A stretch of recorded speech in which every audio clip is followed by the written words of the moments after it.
Broadcast of this championship game is made possible by the Cherokee Nation, our people, our culture, our history, our future. To learn more, go to visitcherokeenation.com and say hello to the Cherokee Nation. You'll find us at the end of a lot of long country roads, covering over 60% of the great state of Arkansas to provide reliable power to over 500,000 homes, farms, and businesses. The Electric Cooperatives of Arkansas, your local energy partners. John's Honda, your hometown dealer for sales and service of Honda motorcycles, ATVs, Honda generators, and Honda lawnmowers. Family owned and operated since 1967, John's Honda offers factory-certified technicians and experienced sales staff. Farmers and Merchants Bank and the Bank of Fayetteville share the mission of Arkansas PBS to enrich and empower all Arkansans. Community, dignity, respect. That's what Me Banking is all about. More at mebanking.com.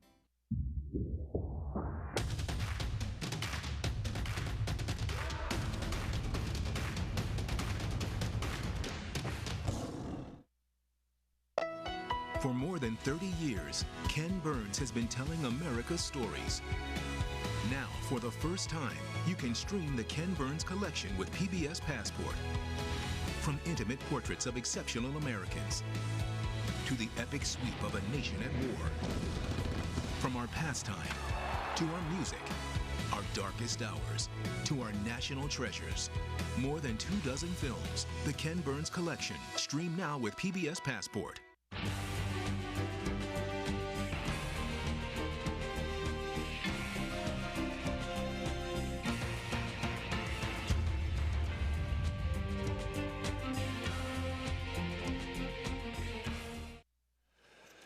It's the final day of high school football in the state of Arkansas. Welcome to War Memorial Stadium for the 4A state championship game at Shiloh Christian and Rivercrest on a gloomy, nasty, cold, wet Saturday afternoon. It's kind of strange because the last couple of Saturdays have been absolutely beautiful. The sun has been shining, perfect weather for December, but not today. It feels like December, and it feels like nasty football weather, though. Bobby Swafford joins me inside the booth, and this is two teams that have exciting offenses. Yeah. You look at the points scored for both of them, over 40 points a game, 46 points per game for Shiloh Christian, 48 points per game for Rivercrest, and it all starts with the signal callers. It really does. You're talking about 97 combined points per game these two teams are putting up, and you can't put up those kind of points without their quarterbacks, and we'll take a quick look at them here. We'll start with Cam Turner for Rivercrest,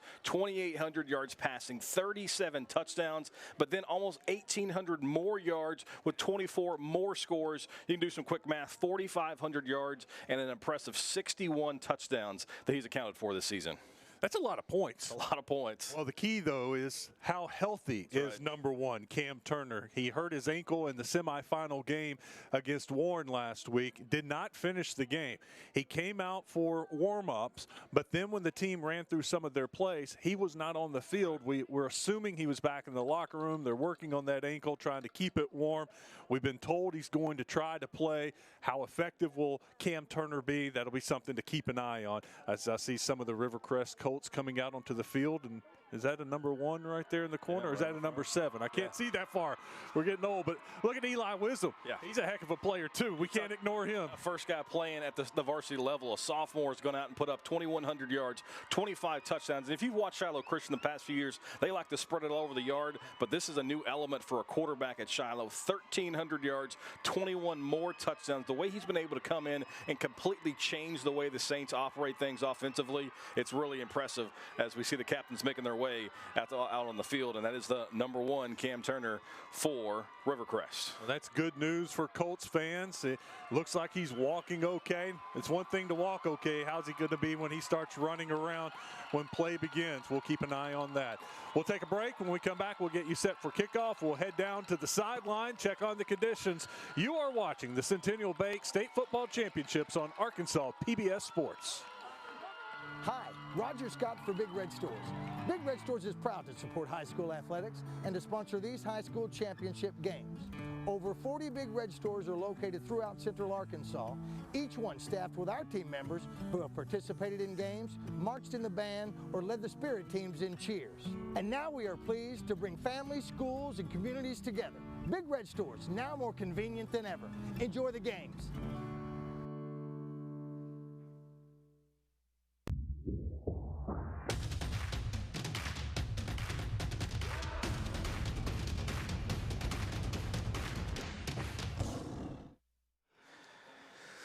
We got the captains on the field. We're ready for the coin toss. We see number 1, Cam Turner, out there. He was just jumping around on that ankle, so that's good news for Rivercrest. Let's head down to the field, check in with the third member of our crew. There he is, Hayden Ball-Gavy. Hayden, what's it like down there? Well, Wes, I'll be honest with you. 2 weeks ago when we did Bryant North Little Rock, it was a picture-perfect day. Last week, Pulaski Academy, Little Rock Christian, a picture-perfect day. Today, I'm actually very happy to be wearing this mask on the sideline because it is chilly, it is drizzling, and it is cold. We'll see how that really affects both of these offenses. You guys mentioned how many points these guys can put up in a hurry. And again, Cam Turner across the sideline, jumping up and down. We'll see how effective he is today, but you know he's going to try to protect that ankle at all costs. A little bit of slippery conditions down here. We'll see what he is able to do today. Thanks a lot, Hayden. During warm-ups, I took an eye and was watching Rivercrest, and Cam wasn't out there, and they were running a lot of wing T. And they had number 2, Michael Sharp, a 6'3", 180-pound quarterback that was running the offense in this wing T. And I know a lot of times they like to spread things out, and they'll throw it around. So that may be their backup plan if Cam Turner can't go. But I can tell you last week, watching the semifinal game against Warren, Keyshawn Scott, their go-to receiver, running back, he took over the quarterback position. And you know what? He did a very good job because they were trailing Warren 35-34 going into the fourth quarter. They scored 21 answered points, won the game, and that's why they're here at War Memorial. The key for any offense, it doesn't matter what scheme it is you've got to find a way to get the football in the hands of your best player, and Keyshawn Scott may be it for Rivercrest. 64 carries, 643 yards. Doesn't take a math major to figure that's 10 yards a tote, but 70 receptions, more than 1,300 yards, a total of 27 touchdowns for the running back for Rivercrest. So they're going to try to find ways to get him the football. So whether it's Cam Turner throwing it to him out of the backfield or maybe changing up the scheme to get him more carries, Rivercrest is going to do what they can to get Scott the football. Coming into the game for Rivercrest, it was to keep an eye on number 1, number 6. That's your Cam Turner, Keyshawn Scott combination. For Shiloh Christian, you got a lot of combinations. It's not just Eli Wisdom, and he does a lot, but they got a heck of a running back that can run it and he can catch it. Yeah, Cam Wiedemann is really the one name that you're going to remember from last year's state championship game when they lost to Pulaski Robinson on more than 1,000 yards rushing, 22 touchdowns, almost 500 yards receiving, as Shiloh's going to get the football to start things off here today. But he's the main guy. They like to throw the ball. They like a lot of short passes, but he's that sledgehammer. He can run the football straight ahead, and he's a load to tackle, especially with conditions like this. And they also like to spread it around when Eli Wisdom throws it. There's not necessarily one guy that he's always looking towards. Yeah, last year they had Truett Tollett, tied the state record with 30 touchdown catches on the season. This year they don't have that. The leading receiver this year has 7 touchdown catches. They throw it around. A lot of that has to do with the fact that they've got a sophomore quarterback in Eli Wisdom, so they've changed the offense a little bit, not quite as reliant on the passing game, but they still found a way to score points, as we mentioned, 46 points per game. But a lot of those, defense and special teams, which the Saints have got bevy of. Last week when we were talking about Pulaski Academy, I mentioned this on the radio that the Bruins have a great offense. They always have a great offense. Shiloh has a great offense, but there's a similar thread with these two teams. PA's got a very good defense that doesn't get talked about a lot. Shiloh Christian's got a really good defense. Coming into this game, the Saints aren't giving up a lot of points, 15 points per game. Just 15 per game, and how many of that came against their backups? I mean, you're talking about a Shiloh Christian team against 4A opponents this year as the Saints take the field. Their average margin of victory is 36 points, and that includes the playoffs. So against some really good teams, they've played Dumas, they played Prairie Grove, they played Prairie Grove in the regular season, who won a playoff game. So they've got some quality wins, not giving up many points. And last week against Stuttgart, they start the game with back-to-back block punts, one of which they returned for a touchdown, and things got out of control for the Rice Birds. 56-0, and Stuttgart scores a touchdown in the second half. when it was out of reach. They gave up 12 points against Dumas. They shut out Malvern, and they gave up 12 points to DeWitt. So quickly, that's 31 points in 4 games in the playoffs. And you mentioned the Dumas game. They're the state's leading rusher, and all of a sudden they hold them down to 12 points. I mean, so Shiloh's Christian's defense, they call them the dark side when they've played really, really well all season long, and now they're 48 minutes away from capping off what could be a potentially state championship season. Kylan James, a stud running back from Dumas that I saw, signed and committed to UCA to play for the UCA Bears, and you should be happy about that because he's a heck of a running back out of Dumas. There is one common opponent between these two teams, and you mentioned it, Prairie Grove. Rivercrest knocked off Prairie Grove in the playoffs 48-23, so they beat them by 25 points. In the regular season, Shiloh Christian beat Prairie Grove 42-28, so similar scores when they played those two teams. A lot longer bus ride from Prairie Grove to Rivercrest than it is Prairie Grove to Springdale. We are set for the kickoff of the 4-H state championship game. Colts kicking it off. They'll be kicking it towards the north end zone here at War Memorial Stadium. Little bit of a breeze, and it's kind of going that way right now. Not your typical north wind. High kickoff. Saints will try to field it, and they do at the 20. They'll bring it across the 37-yard line. That's where Shiloh and Eli Wisdom will start. What a story. Sophomore. Yeah. Eli Wisdom. And the numbers that it's not just that he's a 10th grader, but the numbers that he has put up in his first year, pretty impressive. Yeah, he's already getting some Division I looks, but because the one thing you're going to see is he's got speed. 18 pass deflections also on the defensive side of the football. He's going to line up both ways, which you don't see a lot from your quarterback, but both of them are going to do that today. But he's got speed to burn, and we'll see how much Shiloh puts it on display today. Listed at 5'11", Wiedemann across the 40. Now they're going to push him back. One official's at the 39, the other one's just across the 40. That's Gunnar McCullough on the tackle for the Colts. Yeah, Shiloh Christian's going to go at a breakneck speed as well. As soon as they put the football down, they're ready to go. Second down, quick toss.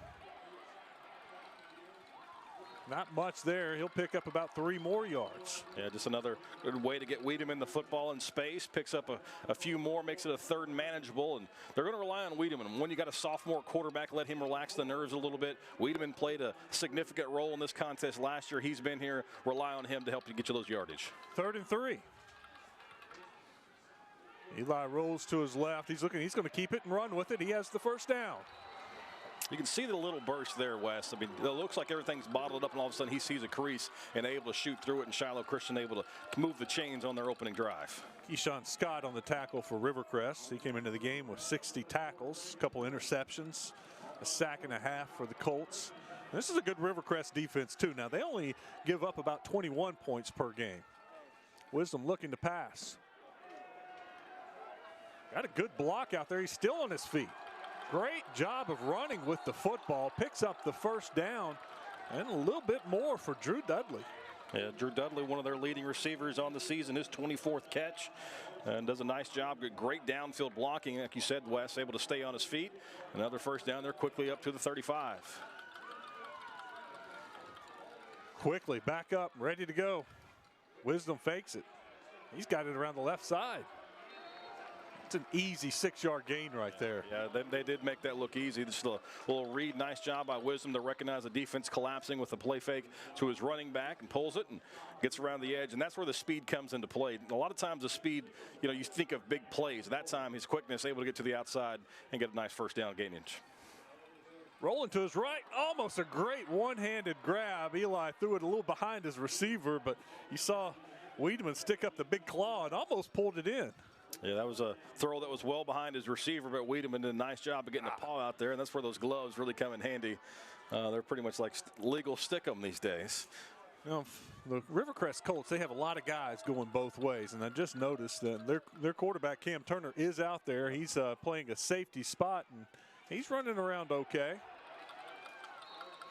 Don't forget, you can join the football conversation on social media as Wiedemann picks up a couple. Just use the hashtag ARPBSSports. 4th and 2. So they've converted on 3rd down already. Now they're going to try to convert on 4th down after not getting that 3rd down conversion. Yeah, it looked like that play was set up, and Wiedemann tried to cut back to his right and chop down before we get to the sticks. 4th and a full 2 to get. He got it. Good hole from that offensive line. Yeah, nice push right up the middle for Shiloh Christian. You know, not a ton of size, but Shiloh Christian does have good size up front on the offensive line. Get a nice push there. And a first down as they're knocking on the door of the red zone. Great look at the replay there. Nice hole, untouched, picks up the first down before the second line of defense was able to bring him down. So it's 1st and 10 from the 24. First drive of the game for Shiloh Christian if you're just joining us. You're going to bring it, and he's got a convoy of blockers to the close sideline. Colts do a good job of stopping it. That's DeMarco Cubble with the tackle. As Ben Baker on the little flip, come in motion. You know, he's got 32 carries on the season. He's more of a guy that try to make a big play on the defensive side, but try to get his hands on the football there. 2nd and 7. Eli looking to throw. He's got a receiver. Rivercrest was playing way off of him. And that time, that's Drew Dudley makes the catch. He's inside the 15-yard line. That's simple. Move the chains. Simple pitch and catch there. You're going to play that far off. Any offense is going to take that 5, 6, 7 yards on the little curl route, and another first down for Shiloh. Mark it on the 12.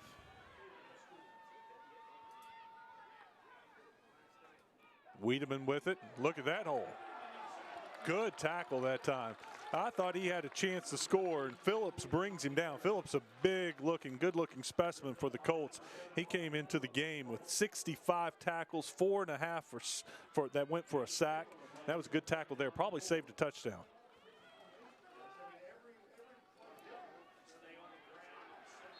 Nothing that time for Wiedemann. Colts bottled that up. No gain.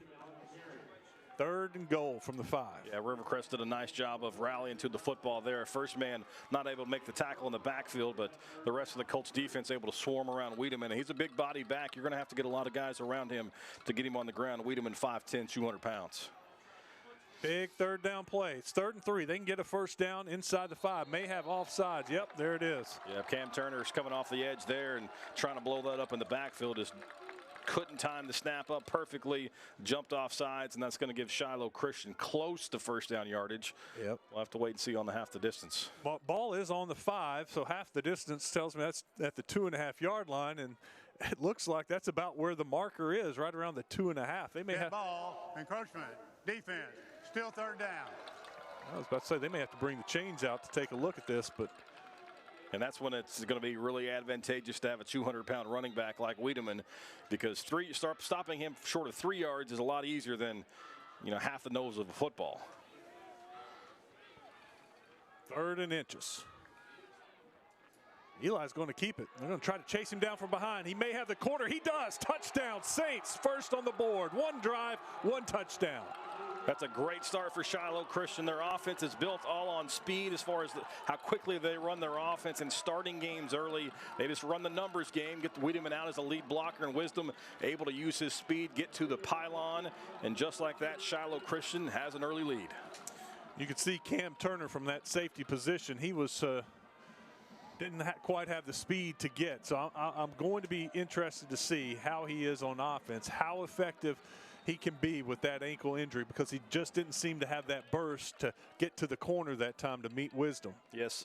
You know, Cam Turner is a guy that they like to move all over the field. 74 tackles, 12 for a loss, also has 5 interceptions. But you mentioned it there, Wes. He's got a little hitch in the giddy up and not quite the speed that we're used to seeing from him. Caleb Slava's extra point is good. 7 for Shiloh Christian. Rivercrest gets their first opportunity when we come back. You're watching the Centennial Bank State Football Championships on Arkansas PBS Sports. Arkansas PBS is a place where everyone can see themselves, where everyone can find themselves, where everyone can be a part of something bigger than themselves. For students, it's always more fun to include the arts when you're learning. I mean, just to have expression, to see different forms of entertainment, it always just makes it more fun. Poetry is something that exists beyond the page and also on the stage. And so I was so happy that they followed young poets, saw the value in it, and wanted to document it. Why everybody in the school tried to remain calm, but inside there was no inner calm. Arkansas PBS is a seed that grows into a tree that branches out into fruit that can feed the world.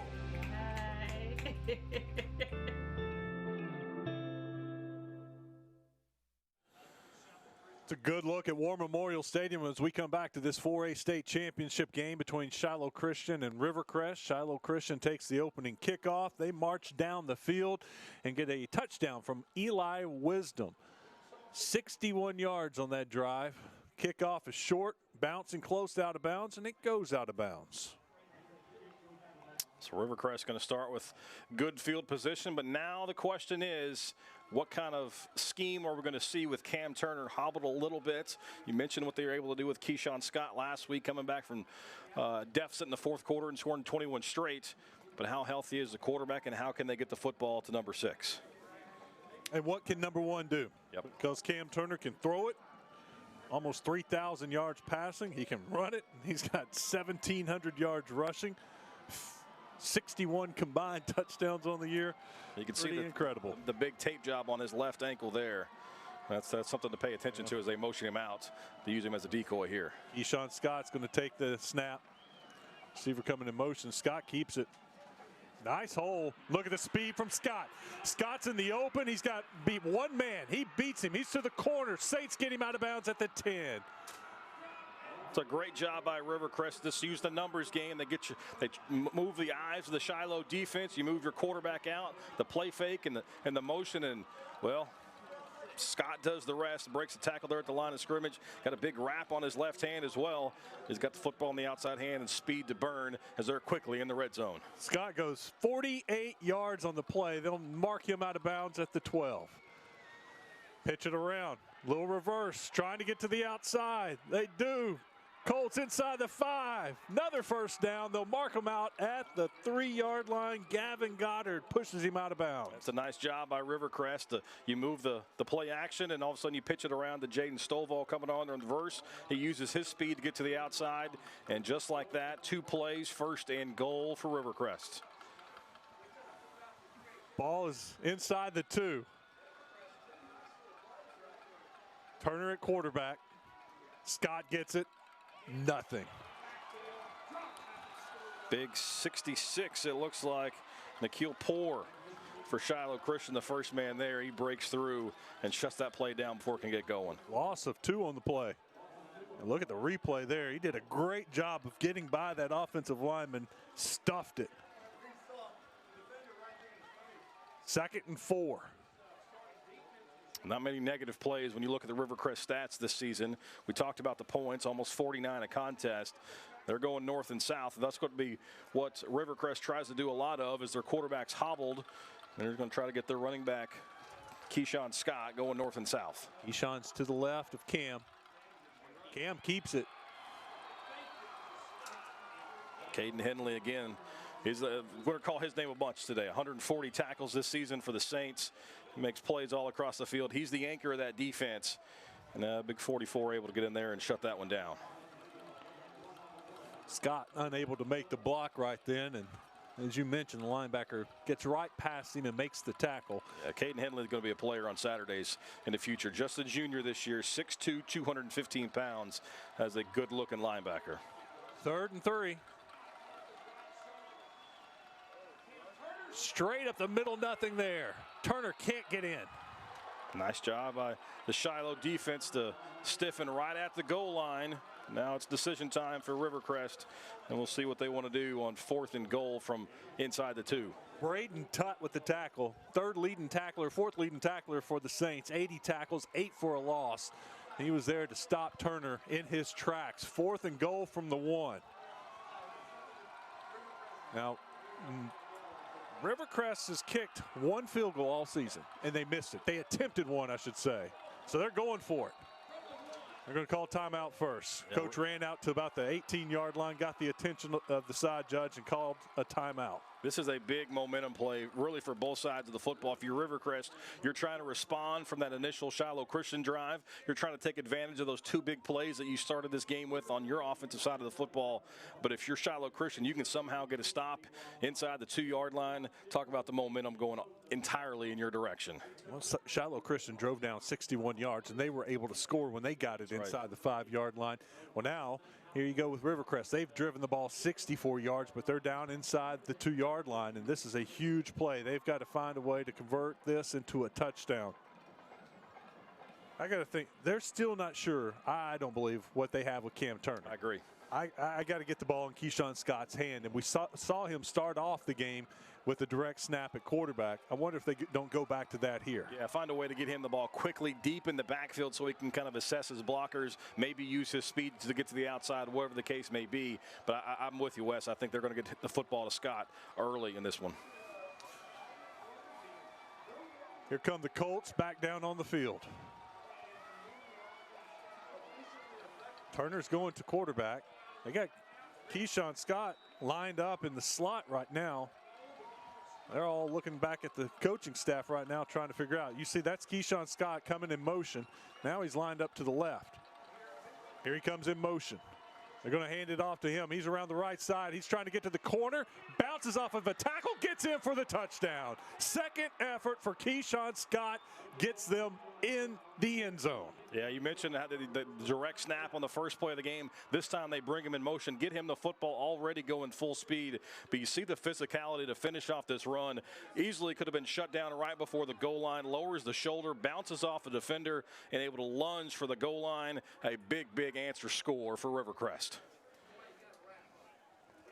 Gunnar McCullough comes on for the extra point. He was 49 of 60 on the year. There's the kick. It's up. It's good. We're tied. 7-7, 5 minutes, 43 seconds to go. I kind of thought this game had a chance to be a shootout. We talked about the 97 combined points between these two. I know their defenses have come up with the big stops all season, but at the end of the day, offense wins a lot because of those skill players. And for the first half of this first quarter, we haven't been disappointed. 1 for 1. Let's head down to the sideline and check in with Hayden. Yeah, guys, you mentioned it right there. Scott was short on that first attempt, the second effort just to get across the goal line. And on the Shiloh Christian sideline, there's not a ton of folks down here, but it is loud for that Colts offense. Great job to finish it off. And I think it's so surprising that Scott and the Colts offense able to score so quickly, and yet Shiloh took up almost half the first quarter moving the ball down the field. You'd think it'd be the opposite. Big play from Keyshawn Scott got them down there, and then he finished it off. I thought when he was coming around the corner, he was going to cut it up sooner and just kind of dive across, but he and he looked to have a big hole to get that done. You're exactly right. But I think he was surprised when he hit the defensive back that he didn't go over the goal line and kind of bounced off of him, bounced backwards.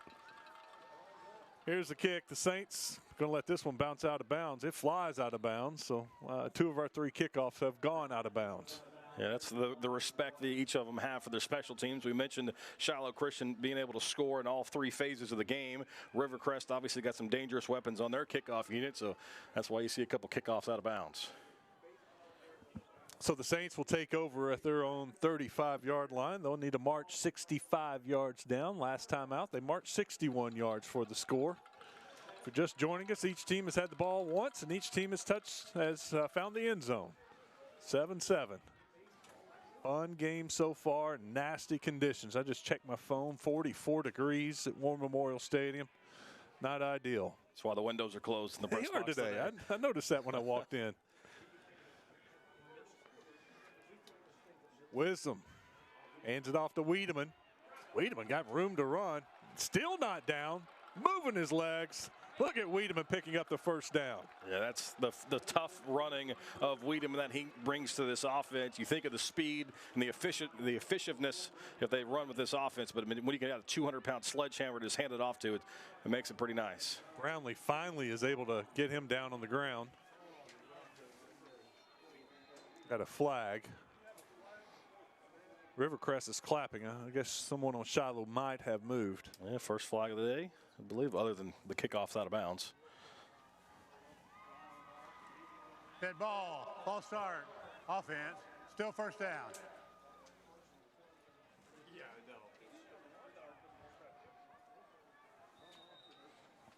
First and 15 for the Saints after the penalty. Got 2 receivers out wide, but they're going to stick with Wiedemann. Wiedemann has a block, but he's thrown out of bounds. There we see him again. That's the second time we've called Omar Phillips' name out. Yeah, nice strong tackle there. And he's a guy that really anchors this defense. 66 tackles, 14 for a loss. That shows how strong he is to be able to sling Wiedemann out of bounds essentially with one hand. It's two big guys going at it right there. 2nd and 10. Quick pass. There's Phillips again. Ooh. Drew Dudley goes flying through the air. It was DeMarco Couple that brings him down. I like the effort. You like to fight for extra yardage, but maybe save your body a little bit as Dudley goes airborne and takes a big hit coming down as well. They picked up 9 on the play, so it's 3rd and short. They got the first down. Wiedemann has more. They're going to ride him down finally at the 34-yard line. Yeah, the right side of the offensive line for Shiloh Christian having a lot of success, and Wiedemann's just running behind those two big guys on the right side. You see the lead puller around there, but he's riding him down, and Wiedemann carrying a defender who's not exactly small. Gunnar McCullough there, 71, 6 foot, 240 pounds. So Wiedemann showing the strength. McCullough owes him some money for that ride. Wiedemann again. Not much that time. Colts do a better job. That's Brownlee dragging him down, tackling him by the legs. Yeah, gets him around the ankles. That's a good way to shut down a strong runner. A lot of times you're told to hit, midsection high, but you got thighs the size of Wiedemann. You may have to go a little lower. Wiedemann's going to take a break. They rode him hard for a couple plays in a row. Ben Baker in now.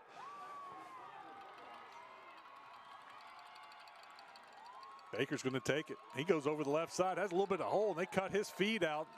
Yeah, and that was Cam Turner that took him out at the knees.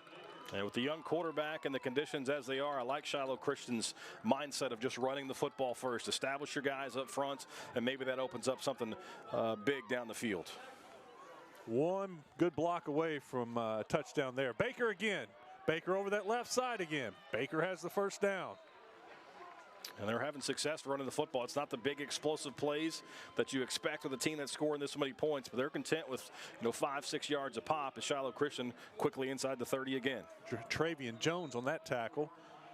1st and 10, ball on the 24-yard line. Wisdom to Baker. Baker up the middle. Baker's got room to run. Baker inside the 10, brought down. 1st and goal from the 7. Yeah, Ben Baker able to break through that initial wave of defenders, and one-on-one with the safety shows he's got a little speed to burn, and quickly Shiloh Christian got a 1st and goal. Here they go. Hurry up. Wisdom got the snap. Baker, that time they came on a blitz, and that was Braden Brownlee that tackles him in the backfield. Yeah, timed that up perfectly.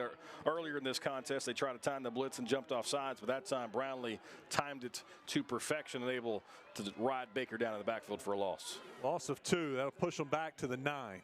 2nd and goal. 3:10 to go in this first quarter. Entertaining, good offensive football so far. Both teams driving it down the field. See Wiedemann back in the game for the Saints. Fake it to him. Eli Wisdom keeps it. He tries to get to the outside. Rivercrest speed gets him in the backfield. A loss of 1. Jalen West on the tackle. Yeah, Keyshawn Scott also right there as well. Did a nice job of bottling up Wisdom. Wasn't a clear path up the middle or to the outside. Kind of made him stop his feet, made him hesitate, and Scott able to finish him off. Yep, Scott gets him on the tackle. 3rd and 11 now. We got a timeout. Is it the Saints calling timeout? No? I think it may have been Rivercrest calling timeout. No, the officials are pointing to themselves. Equipment issue, it looks like, maybe on Rivercrest. Notice a couple of their players running off the field. Yeah, that's not going to sit well with Shiloh. As quickly as they like to go, that's going to give the defense a little time to adjust and maybe a counter with what they want to do based on Shiloh's formation. Okay, they're ready to play. Official starts the play clock, and he's telling them now to reset the play clock.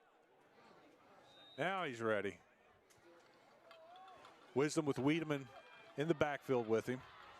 He's got 4 wide receivers. One's coming in motion. Wisdom looking for somebody in the end zone. He's got one. Juggling catch. Good. Touchdown Saints. 11 yards. What a catch. What a play by Jacob Solomon on the little flat pattern. Juggled it, but able to At least according to the official, able to get possession and get a foot down for the Saints' second score of the contest. Here's a look at your replay. Foot down, juggling. Oh, he got the second foot down. That's a good catch, good call. Yeah, just a reminder that all scoring plays and turnovers are reviewable here in the state championship game. Haven't buzzed it down yet. Looks like that's going to be a good score for Solomon. Jacob Solomon, 5'4", 125 pounds listed on our sheet. Junior wide receiver. And it looks like a Rivercrest might be calling timeout, maybe wanting to review that play. Coaches do have one review as long as they have a timeout. And this is pretty important, so they may be calling for the review.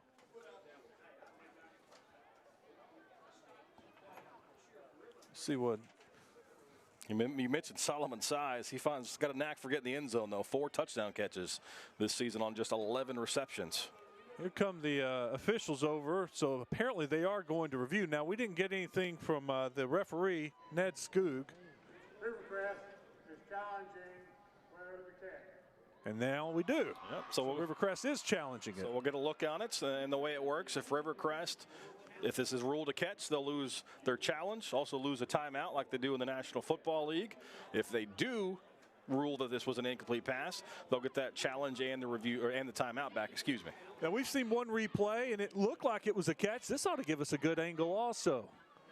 Juggling, not yet. Has it, foot down. That's a catch. I'd say that's a catch. So it's a good. I think it's a good call by Rivercrest to review this. On the initial contact with the first foot down, Solomon did not have possession, but that second toe tap, I think, is what's going to make the difference here, and that's why that should be a good catch. What a heads-up play by Solomon, too, just to get that second foot because he's juggling.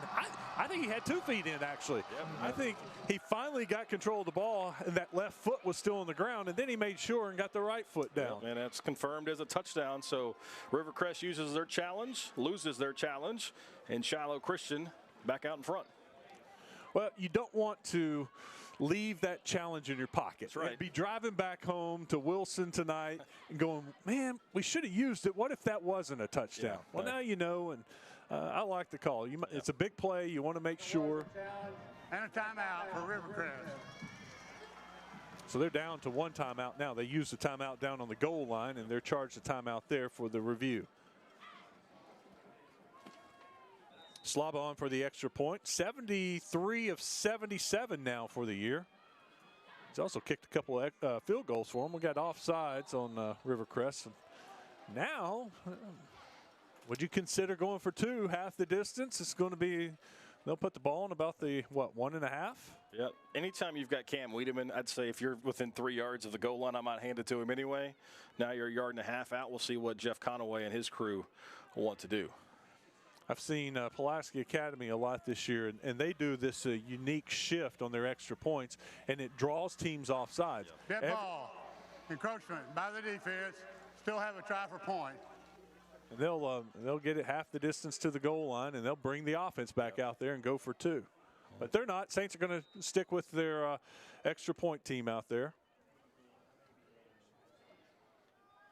Good snap, good hold. Slaba's kick is up and good. 14-7. Shiloh Christian takes the lead over Rivercrest. Hey, you guys can be the first to know what's happening at Arkansas PBS and get the latest sports updates. Just download the Engage Arkansas PBS app today for exclusive content.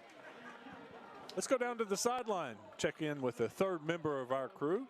Hayden Ballgavy joins us. What are you seeing down there?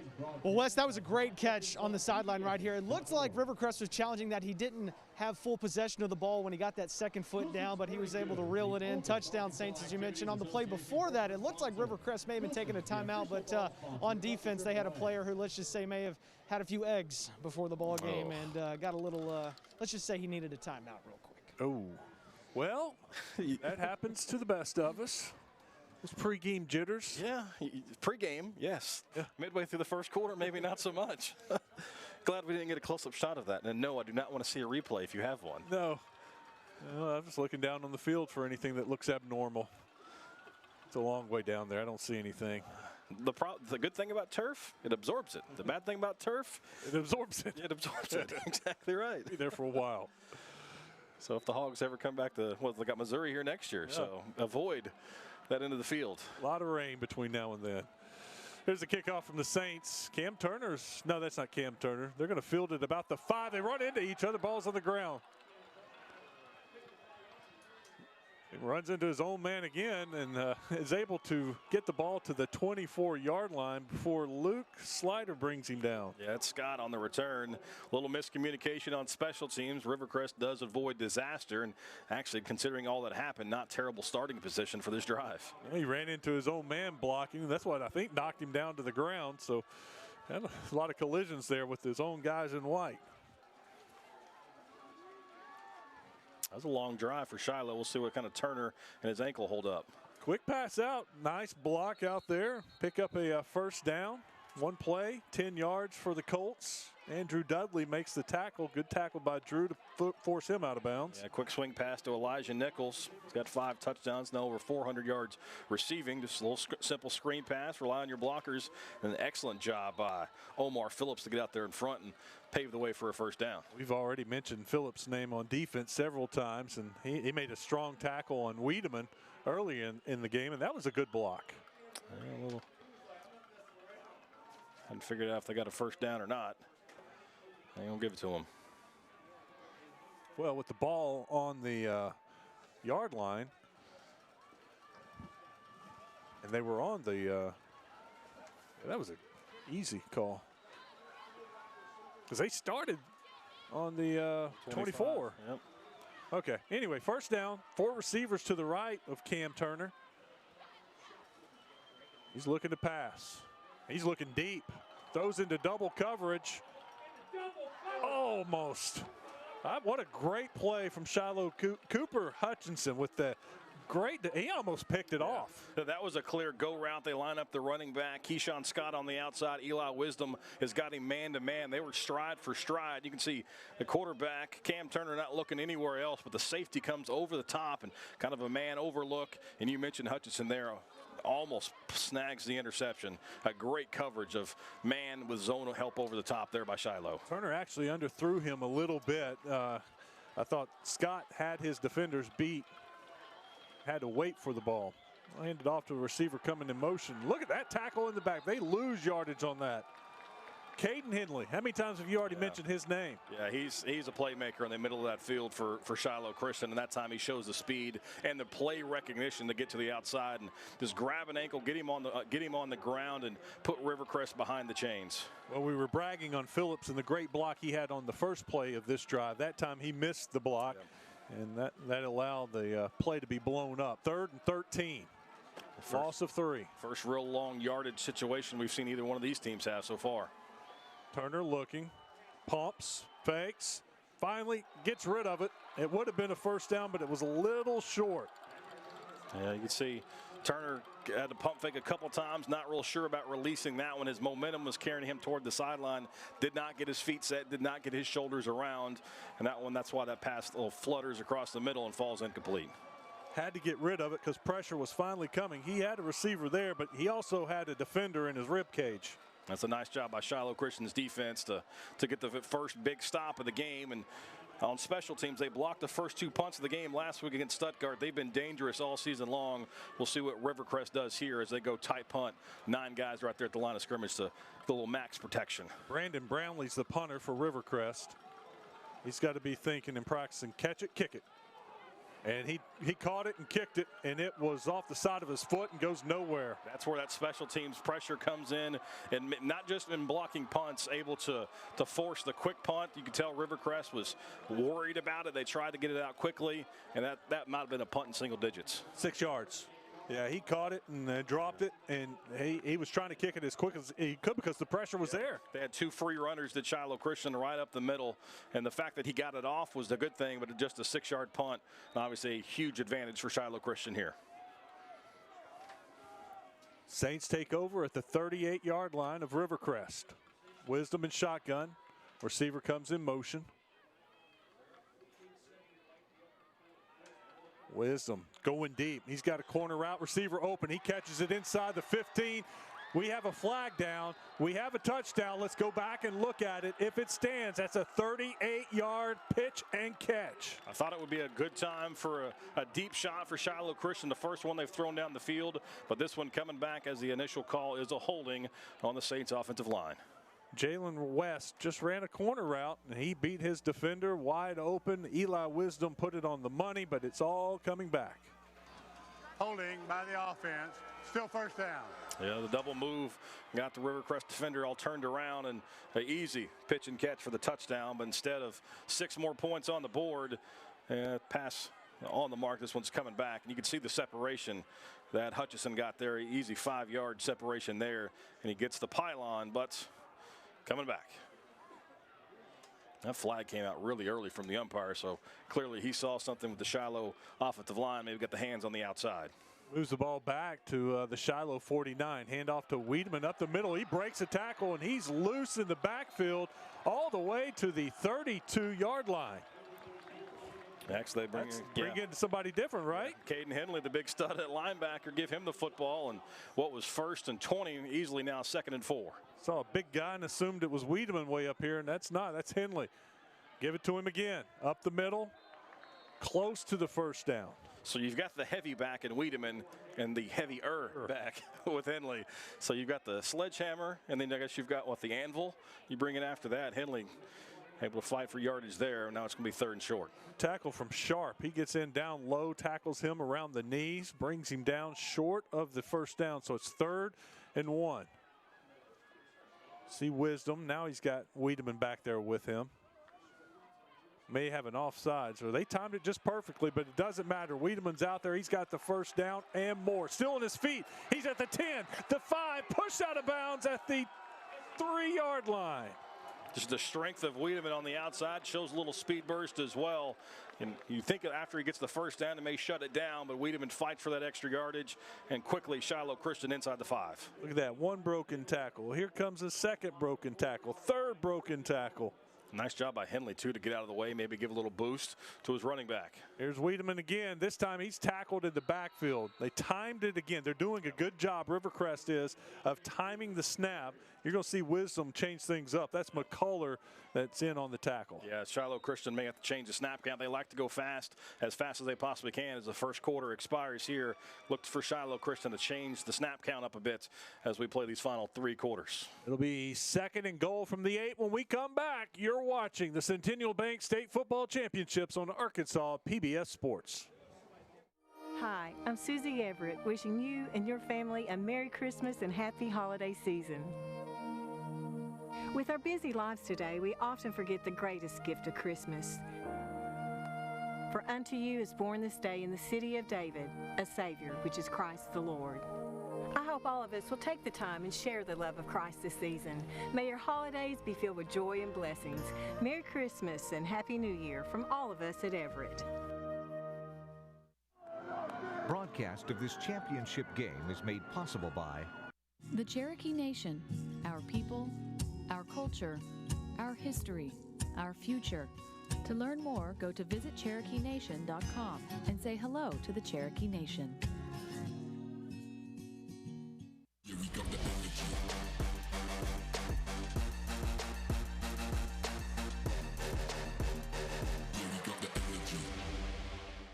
You'll find us at the end of a lot of long country roads, covering over 60% of the great state of Arkansas to provide reliable power to over 500,000 homes, farms, and businesses.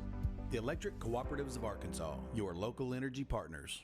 John's Honda, your hometown dealer for sales and service of Honda motorcycles, ATVs, Honda generators, and Honda lawnmowers. Family owned and operated since 1967, John's Honda offers factory-certified technicians and experienced sales staff. Farmers and Merchants Bank and the Bank of Fayetteville share the mission of Arkansas PBS to enrich and empower all Arkansans. Community, dignity, respect. That's what Me Banking is all about. More at mebanking.com. 2nd quarter action, Shiloh Christian, 2nd and goal, ball on the 8. They're up 14-7, looking to expand their lead. Wisdom looks back at the coach. First time they adjust the snap count there as well. Wiedemann to his right. He's got 2 receivers wide right. Wisdom, he's going to keep it. He's looking for the corner again, cuts it up inside the 5. He's down at the 3, gain of 5. Yeah, nice job of being patient for Wisdom, letting his blockers do their work. Looked like he was going to go for the pylon, saw that Rivercrest had outside leverage, cuts it up, gets an extra couple yards. Good look at it here. This is how they scored their first touchdown, getting Wisdom outside and beating everyone to the corner. That time he decides to cut it up. He picks up about 5 yards, so it's 3rd and 3. Wisdom and Wiedemann in the backfield. That's Wiedemann up the middle in the end zone, spinning for the touchdown. 3-yard score. Shiloh has 20 points on the scoreboard. Yeah, I don't know if we've got a back angle of that replay, but as soon as he handed it off, Eli Wisdom threw his hands in the air. He knew that was going to be a touchdown because he could see how big the hole was on the right side of the offensive line. Great hole. Phillips had no chance of making the tackle. And now the extra point from Caleb Anderson. Well, offsides again. They're trying to time it and block it, but just a little too quick. It's the 2nd or 3rd time now on a PAT they've jumped offsides. Dead ball, encroachment by the defense. Still have a try for point. Here's that back angle. You see Wisdom throws the hands up right there because 64 for Shiloh Christian. Wyatt Graves is actually looking for somebody to block in the hole. That's how well executed that play was. I also saw Zachary Brown in there. Extra point is good. 21-7. Shiloh Christian 2-touchdown lead. We'll see if Rivercrest can respond. You're watching the Centennial Bank State Football Championships on Arkansas PBS Sports.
Rivercrest Colts need to respond. They trail Shiloh Christian 21-7. Important drive coming up for Rivercrest. Shiloh's had the ball 3 times. They've got 3 touchdowns. Yeah, this is where Rivercrest has to respond. Also have to take care of business here on special teams. Shiloh Christian not been afraid to onside kick through the years.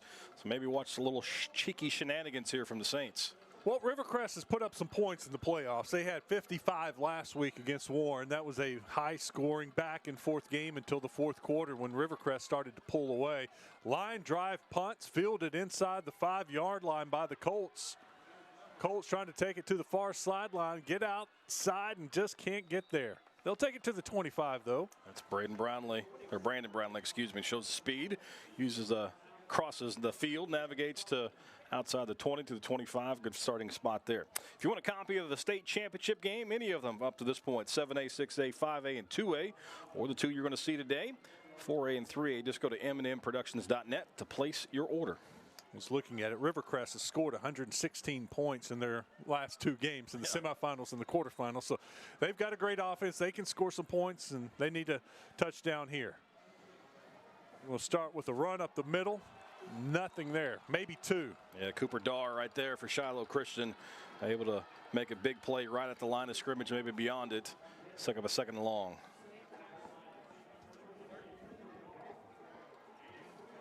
Cam Turner at that time handed it off to his running back. Looked like Keyshawn Scott, and it just didn't have anything.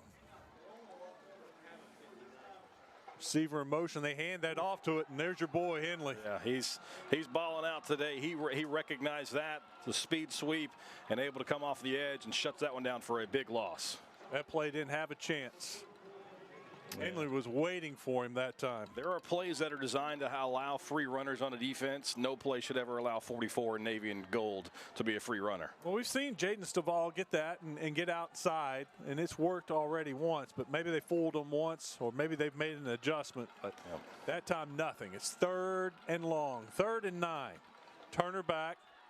Turner looking nothing. Now he's scrambling around a little bit. He'll throw it to receiver. It's tipped and caught. I think he was throwing it to someone else, but right place, right time, first down. Yeah, Elijah Nichols gets behind the defense there, and the tip ball, you practice on that in practice all the time, but you don't expect it to come out in the state championship game. Shiloh thinks they've got an interception, but instead it's a 28-yard gain. I thought he was going for the other receiver and just overthrew him, and agree. Shiloh tipped it, and it was caught. Turner's going to give it to Scott. Scott to the left. Scott almost to the 40. That's a gain of 7. Benjamin Baker on the tackle. That's a big tackle by Baker in space. He doesn't make that play. Scott could still be off to the races. Great job of tackling him by his ankles. Scott put on the brakes and was ready to cut back inside and head to the end zone. 3 receivers to the right, nobody in the backfield. Turner looking deep.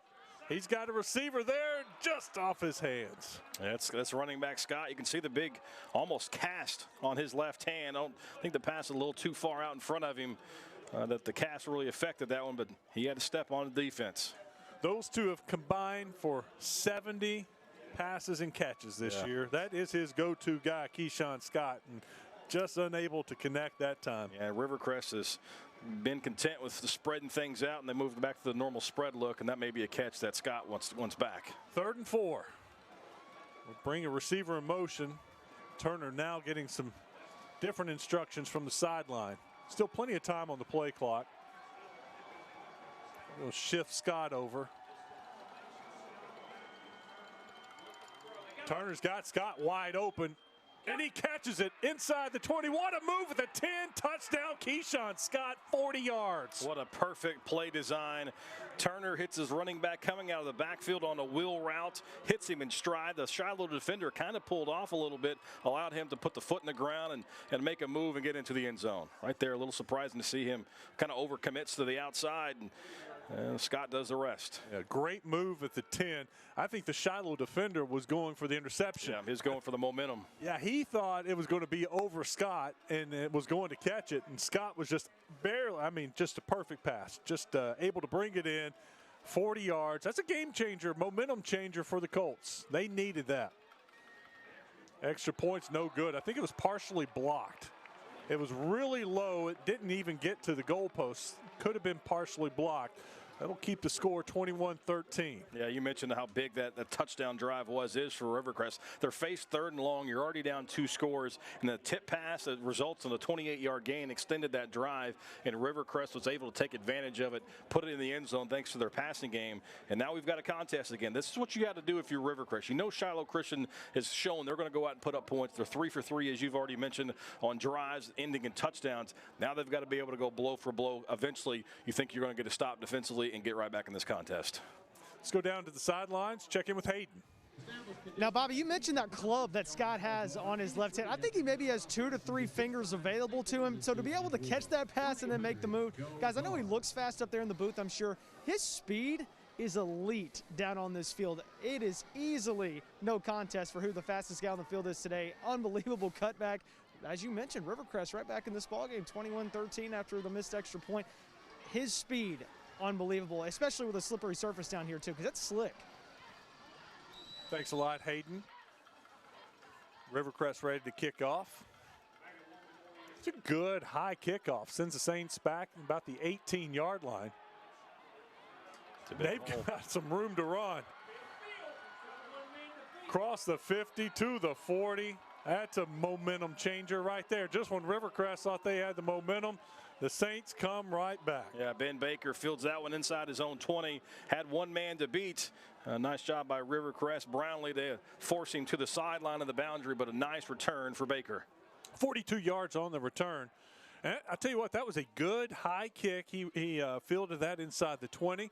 And Rivercrest was right there. I thought it was going to bottle him up and did a great job of making one man miss, and then he was gone. Yes, you got the momentum. If you're Rivercrest, all of a sudden special teams, you miss the extra point, allow a big return, and now Shiloh's back on the move.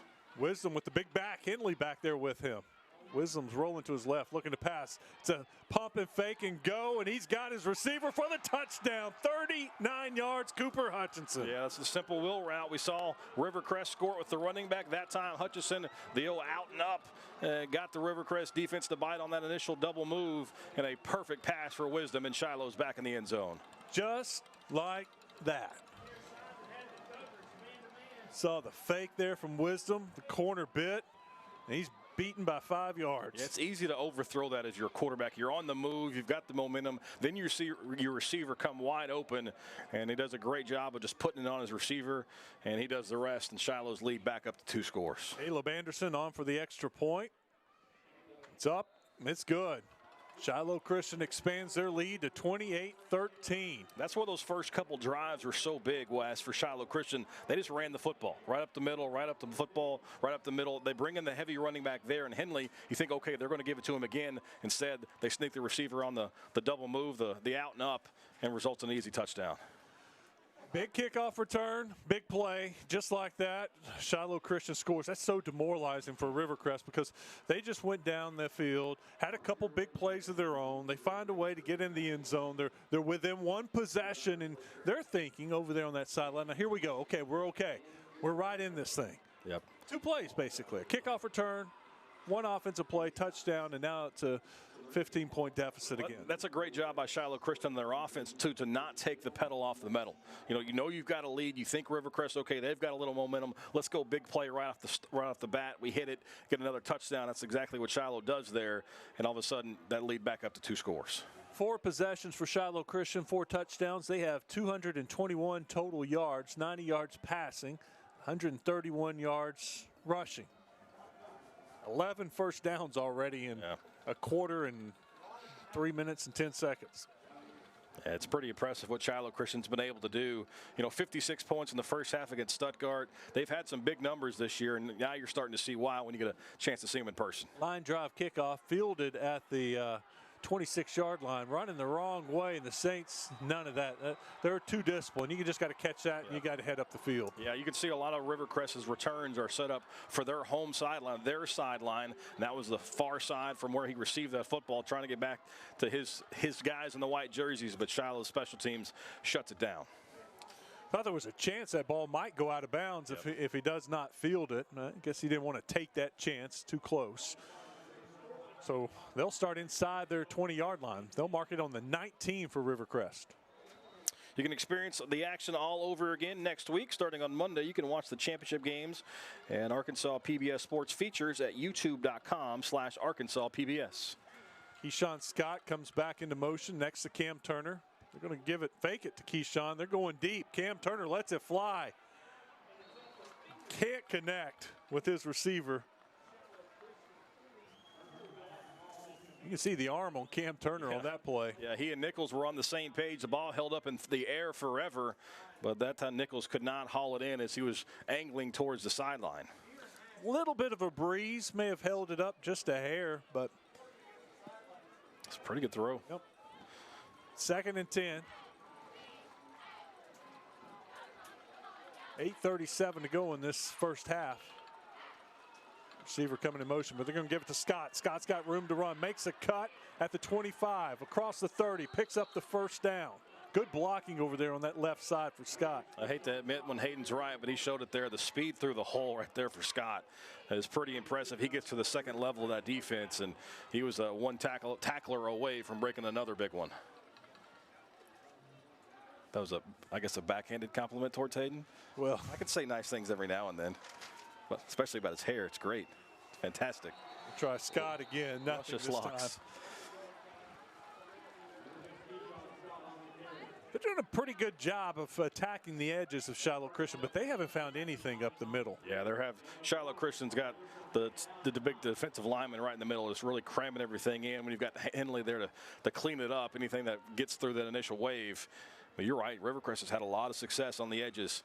Maybe see if they can take advantage of that here on 2nd and long. Orr was right there, right in the middle. He was able to push off the offensive guy, get off of that tackle, and did a good job. Ooh, what a throw from Turner. He's got Scott. If we see a replay of this, Turner got just nailed as he's throwing it. Gain of 22. Yeah, Turner held that football as long as he possibly could. And the Shiloh defense barreling down on him, but took a big shot, but able to get it to his running back. And now you're starting to see why his running back had 70 catches in the up to this point for nearly 1,400 yards. Looks like Scott is out. They've got a Phillips in there in the backfield, and Phillips is going to try to run it off that left side. It's a bigger back, and he's able to barrel his way forward for about 5. Yeah, Phillips, 46 rushes this year, 300 yards. A change of pace back. He's not going to be the home run threat, but maybe lean on you a little bit. Noah DeJornett makes a tackle. How'd I do? DeJornett? I thought that was French, but the Shiloh guys told me before the game, the Saints play-by-play radio guy said, nope, it's not French. Fake it to Phillips. They're going to throw it out in the flat. Just overthrows his receiver that time. Yeah, Clay Burks was out in the flat. Overshoots his man, but if he connects on that throw, there's a little space to run out there. That sails well over his receiver's head, though. 3rd and 4. I think they're down in 4-down territory anyway. Yeah. They're at a position now that they got to go. Scott's back in the game.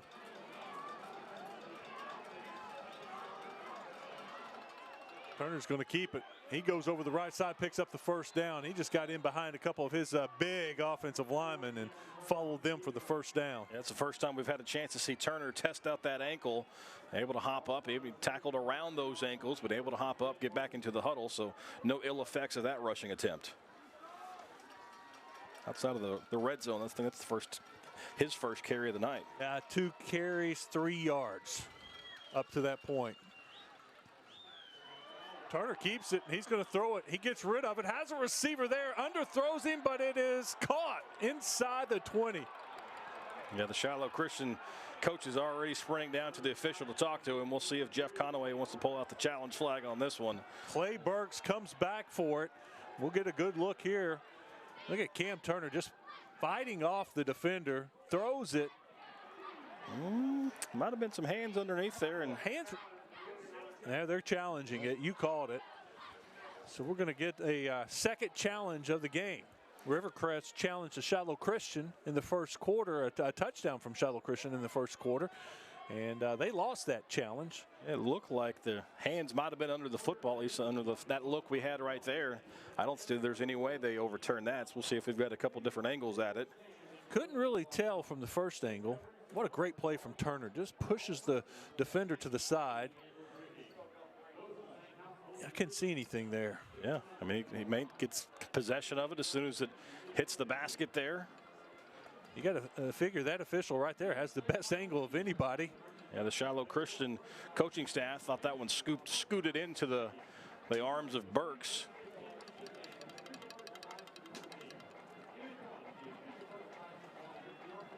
It's tough to say. Yeah. The key word in review, no matter what level you're talking about, is conclusive. And I'm not sure that was the conclusive look at it to overturn it. Well, and we've been told they're trying to correct obvious mistakes. Yep. And that's not obvious to me. It's a 19-yard gain if it stands. They're done looking at it up here in the booth. Here's the official. After review, the call on the field stands. That'll be a timeout for Shiloh and a challenge. Hayden's down on the sideline. Hayden, did you have a good angle of that? Could you see? Wes, I had a great look at it, and from our angle right here, it looked like he got both hands underneath the ball. I think it was a clean catch. I know we talked about they're not going to overturn this thing unless it is clear and obvious. I thought it was a catch, and also down here on the field, it is beginning to rain, starting to pick up a little bit. So, Bobby, as you mentioned, my beautiful, wonderful hair may be in trouble here in the next few minutes. I don't know. Or it could get better. Or it could get better. That's true. You never know with the flow. You just never know. 1st and 10 for Rivercrest. They have the ball inside the 20. They're marking it right around the 16-yard line. So a couple big plays. Turner getting it done with his arm right now. He is 5 of 10 for 120 yards and 1 touchdown already in the first half. This is a guy who came into the game averaging about 220 yards passing a game. Scott coming in motion, but Turner keeps it, makes 1 miss, makes 2 miss. That's Saints defense. You saw the discipline there. He made 2 guys miss, but there were 3 more waiting for him. Yeah, a healthy Turner may be able to dance around with the multiple jukes in the backfield, but slowed a little bit by that ankle. He's going to have to go north and south, and Shiloh's defense able to collapse on him in the backfield. 2nd and 10. He was able to get back to the line of scrimmage, and that's it. Well, surprised as much as Rivercrest has gone empty. We talked about how you try to get the football to Keyshawn Scott as much as possible. Looking to pass. Across the middle, into traffic, is picked off. Across the 10 to the 15. Big play from the Saints defense. We've been discussing them for a while, and Cooper Hutchinson with his 2nd big play of the game. Yeah, the simple zone defense there, and he's kind of reading the quarterback's eyes, and Turner thinks he's got a lane there, but underneath the pass, Hutchinson standing right there, elevates for the football. Looks like he's open over the top. Their defender underneath goes up and gets in a big stop for the Saints defense. Rivercrest needed a touchdown there, but the Hutchinson interception, 13-yard return, gives Shiloh Christian the ball at the 16-yard line. Yeah, that's a big play for the Saints defense. Turn it over, get your offense the football back, and maybe put a little distance between you and the Colts. Wisdom hands it off. Wiedemann over the right side. Wiedemann has a first down. DeMarco Cubble rides him out of bounds. And Wiedemann having a nice first half, up over 70 yards now with that carry. 12 yards, so that'll put him at 79 yards, 13 carries. 1st and 10, ball on the 28. Wisdom with 3 receivers to his right. He's going to keep it and run it. He picks up about 5 on first down. Yeah, Hayden mentioned the rain starting to come down, so we're going to see probably more of the ground game with Shiloh Christian. You've got a 2-score lead. You're having success running the football. Really no reason to deviate too far from that attack, because I mean they've got to be averaging what 5 yards a carry. Elijah Nichols makes that stop for Rivercrest. Yeah. 79 total rush yards for Shiloh Christian. We've got They're averaging, yeah, those numbers are off. Yeah. Recalculating. Wisdom with a receiver in motion. He'll toss it to that receiver.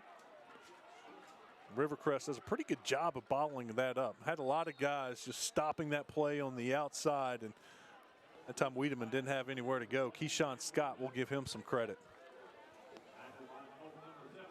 Yeah, Shiloh's averaging 5.9 a carry. That's going to be a good average. That one's going to go in the passing stats. Real quickly, already back. First down and more for the Saints. That time Ben Baker into the game, and Baker takes it across the 50 to the 47-yard line. Let's move those chains. Shiloh's like, let's go, let's go, let's go. That's a 17-yard pickup, but they're waiting on the chain gang. They're doing a really nice job at the point of attack. That front 5 for Shiloh Christian, not going to get the headlines, but they're playing extremely well right now. Wiedemann back in the game. Ben Baker goes out. Change up the snap count there, I noticed. All right, a little razzle-dazzle, trying a little something across the middle. Got a receiver there, but it's knocked down, played well by the Colts. That was Clay Burks. Yeah, late flag on that one, and maybe get him with that back arm. I'm going to say they interfered with the receiver. He reached for the flag early, couldn't quite pull it out of his pants, but able to get it out, and it is going to be a pass interference call against Rivercrest. Trying to go to Hutchinson again. See teams, they get that ball across the 50. Sometimes they go for the jugular. By the defense. First down.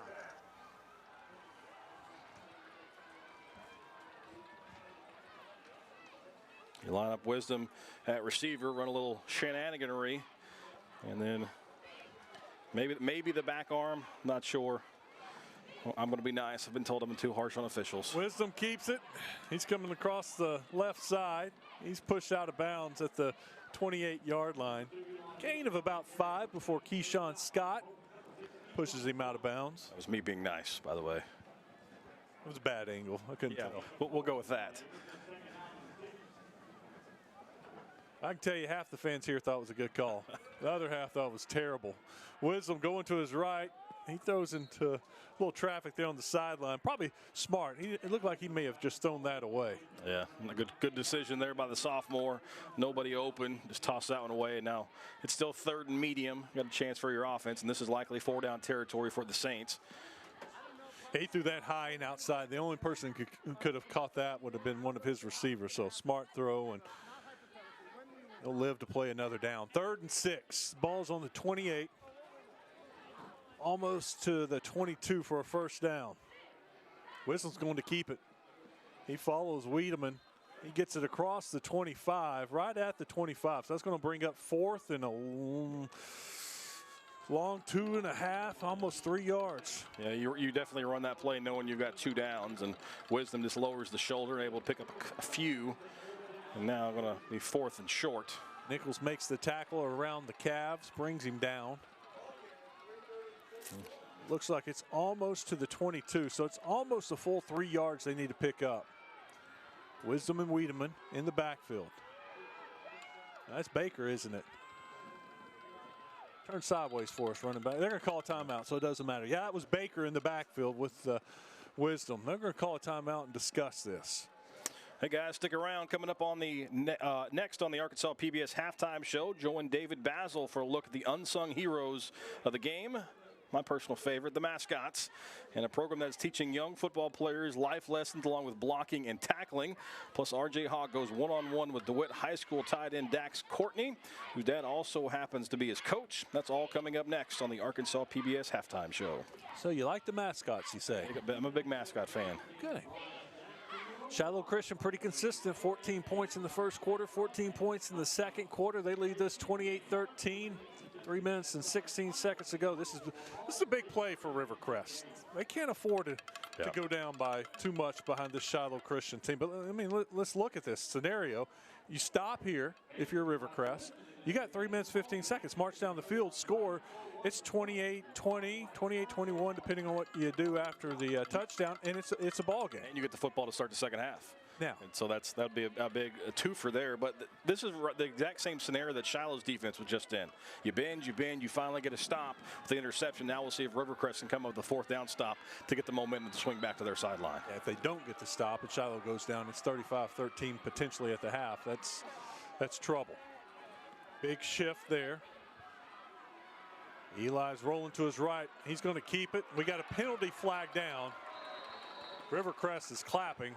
I'm saying, I'm going to predict that's a hold, and it's coming back. Yeah, anytime the flag comes from behind the play, it's never good for the offensive line, and the initial call was a hold. So instead of a first down and a pickup of about 7 or 8 for Wisdom, it's going to be a loss of 10 from the spot of the foul, so maybe a 13-yard penalty, and Shiloh's going to be well behind the chains. Yeah, they're marching back already, so they know it's coming back. Holding by the offense, still 4th down. So what was 4th and 3 is now 4th and...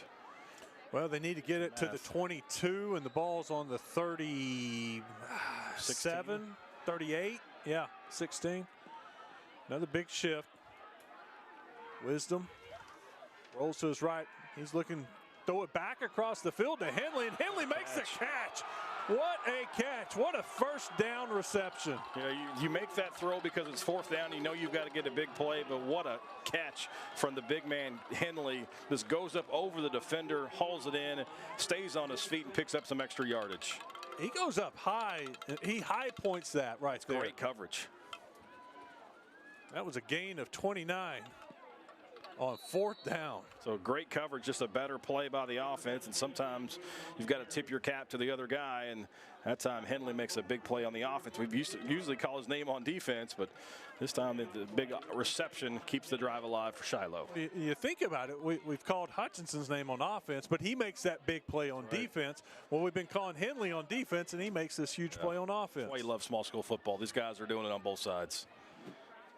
Wisdom, he's keeping it. He's looking in the back corner of the end zone. He had a receiver momentarily, but he's going to keep it and run it. He gets the ball to about the 10-yard line. They'll mark him out of bounds inside the 11. Yeah, that's a nice job by Rivercrest. Lets a receiver run free, knowing you've got an extra defender, the back line of the end zone behind you. You'd have to take a perfect pass to beat you, and so Wisdom just tucks it and picks up 4 or 5. 3rd and 6, ball's on the 11. We got 2 minutes and 23 seconds to go in the first half. Wisdom pitches it forward, and he got nothing but green grass to go. He's caught down at the 2, first down for the Saints. Ben Baker. I thought he had a touchdown, but give credit to DeMarco Cubble. Yeah, it looked like it was going to be smooth sailing to the pylon for Baker. But Rivercrest did a nice job closing the gap to save the touchdown. A little misdirection fooled everyone except for DeMarco. Back to live action. Ben Baker trying to fight off the tacklers. Rivercrest was all over that play. He broke a couple of tackles, but there were still some defenders there, including Octavio Chirinos. He brings him down in the backfield for a loss. And now if you're Shiloh Christian, you lose some yards there. Maybe you slow it down and try to bleed a little of this clock before the half and limit the time that Rivercrest does have left, because the Colts do have just 1 timeout remaining. A little overload look, an extra tackling on the left side for Shiloh. 2nd and 7, and that's Henley. Henley spinning down at the 2-yard line. Keyshawn Scott makes the tackle. Yeah, they brought in an extra offensive lineman, did Shiloh Christian there, had 6 up front, and they run right behind the 3 on the left side. Henley again, and he walks in. Great blocking from the Saints. That left side of the line just opened things up. Saints back on the board.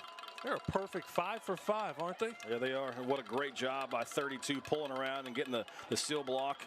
Desjarnet, or DeJarnet, well, depending on what country of origin that's from. This is not the script spelling bee, so I can't ask that question. Saints on for an attempt. Caleb Anderson trying to go 5 for 5 and extra points. He does. Nice leg, good kick. 35-13 with 1:19 to go in the first half. Yeah, that drive is extended by the great catch by Henley on 4th and 16 or 17, goes up over a defender and hauls it in.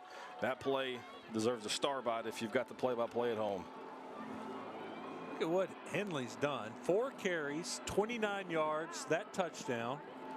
Long carry of 20, but can't overlook that 1 catch for 23 yards on 4th and very long. Looked like the Saints had picked up the first down on the play before, but holding calls it back. Sets up 4th and what do we count, 16? Yep.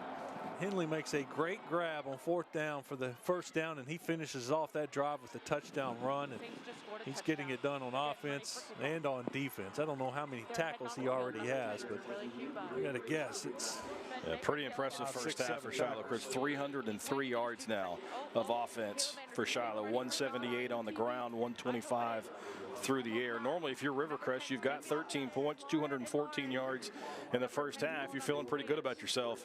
But Shiloh Christian has been firing on all cylinders here in Little Rock. Costly interception on that last drive. And just a big momentum place. You remember, Rivercrest scores, they cut the lead. Shiloh Christian runs the kickoff back to the 40. And it's just the little aspects of the game that you don't necessarily pay a lot of attention to. It's all of it's going Shiloh's way right now. Line drive kickoff.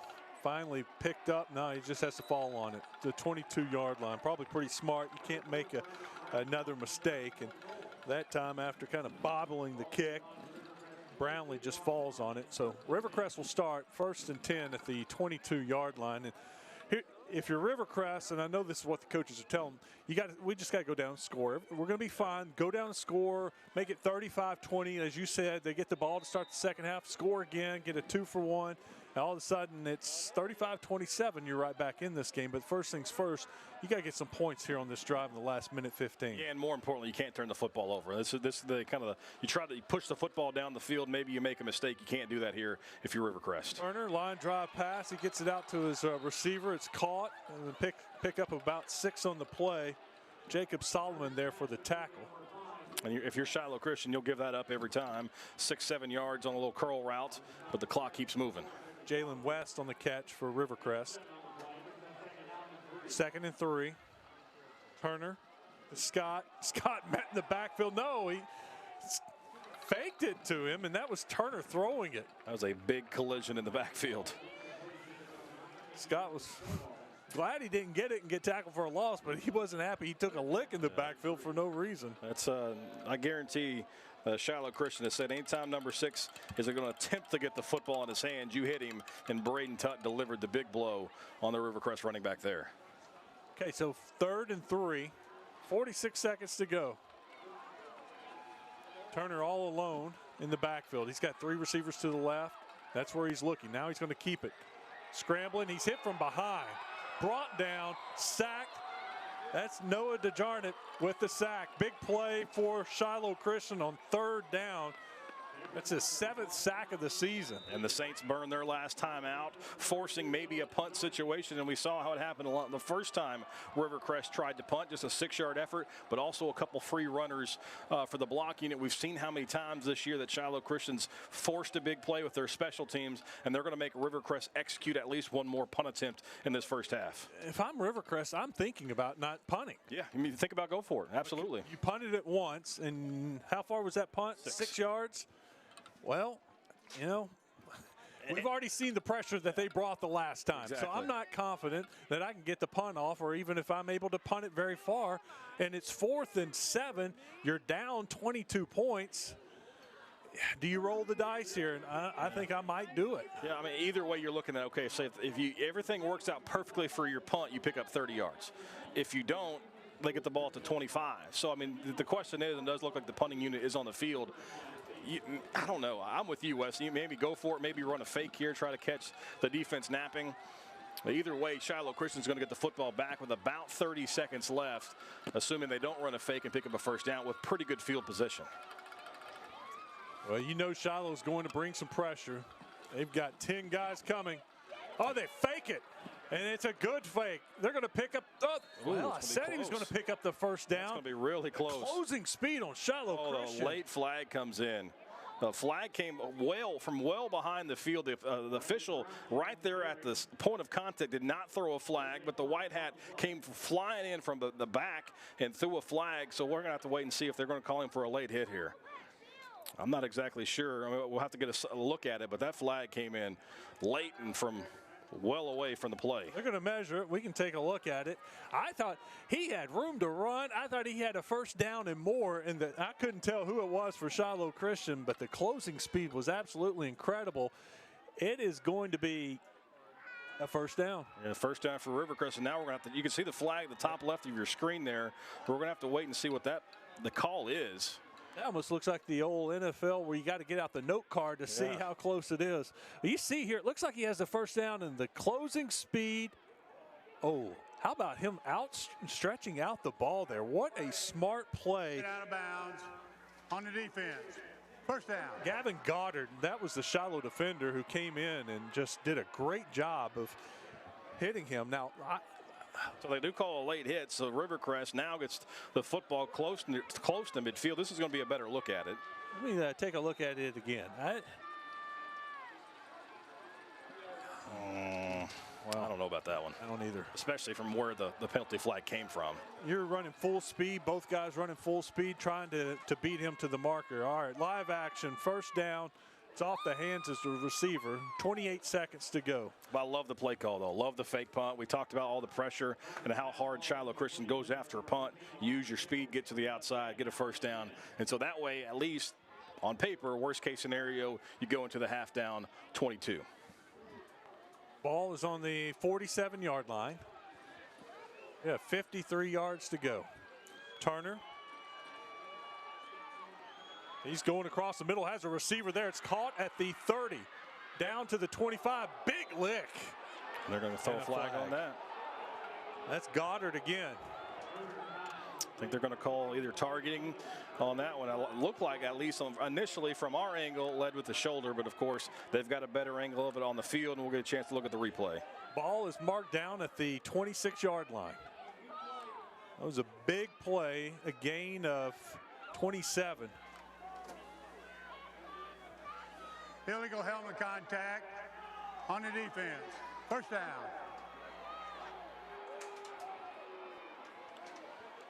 That was a good throw from Cam Turner. There's receiver wide open in the middle of the field, and all of a sudden Rivercrest going to be the inside the 20. And take a look at this replay here. I saw the first replay. It's a big lick.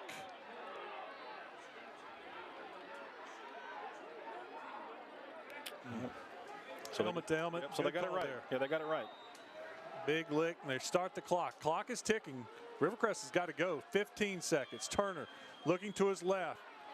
Across the middle, has a receiver, and he missed him. Missed him in the end zone. Little double move that time. Could not connect. Got 11 seconds left for your Rivercrest. That's time enough to really take 2 shots at the end zone. That play just took 7 seconds there. So you've got plenty of time as long as you don't go down inbounds if you're Rivercrest. Let's look at the play before that got them down, and here comes the helmet-to-helmet contact. Not much question there. Penalty moved the ball to the 13. It's 2nd and 10. Turner's got 3 receivers to his left. He's going to his right, man-to-man, up, jump ball, no good. Great coverage. Great coverage by Drew Dudley, the defender for Shiloh Christian.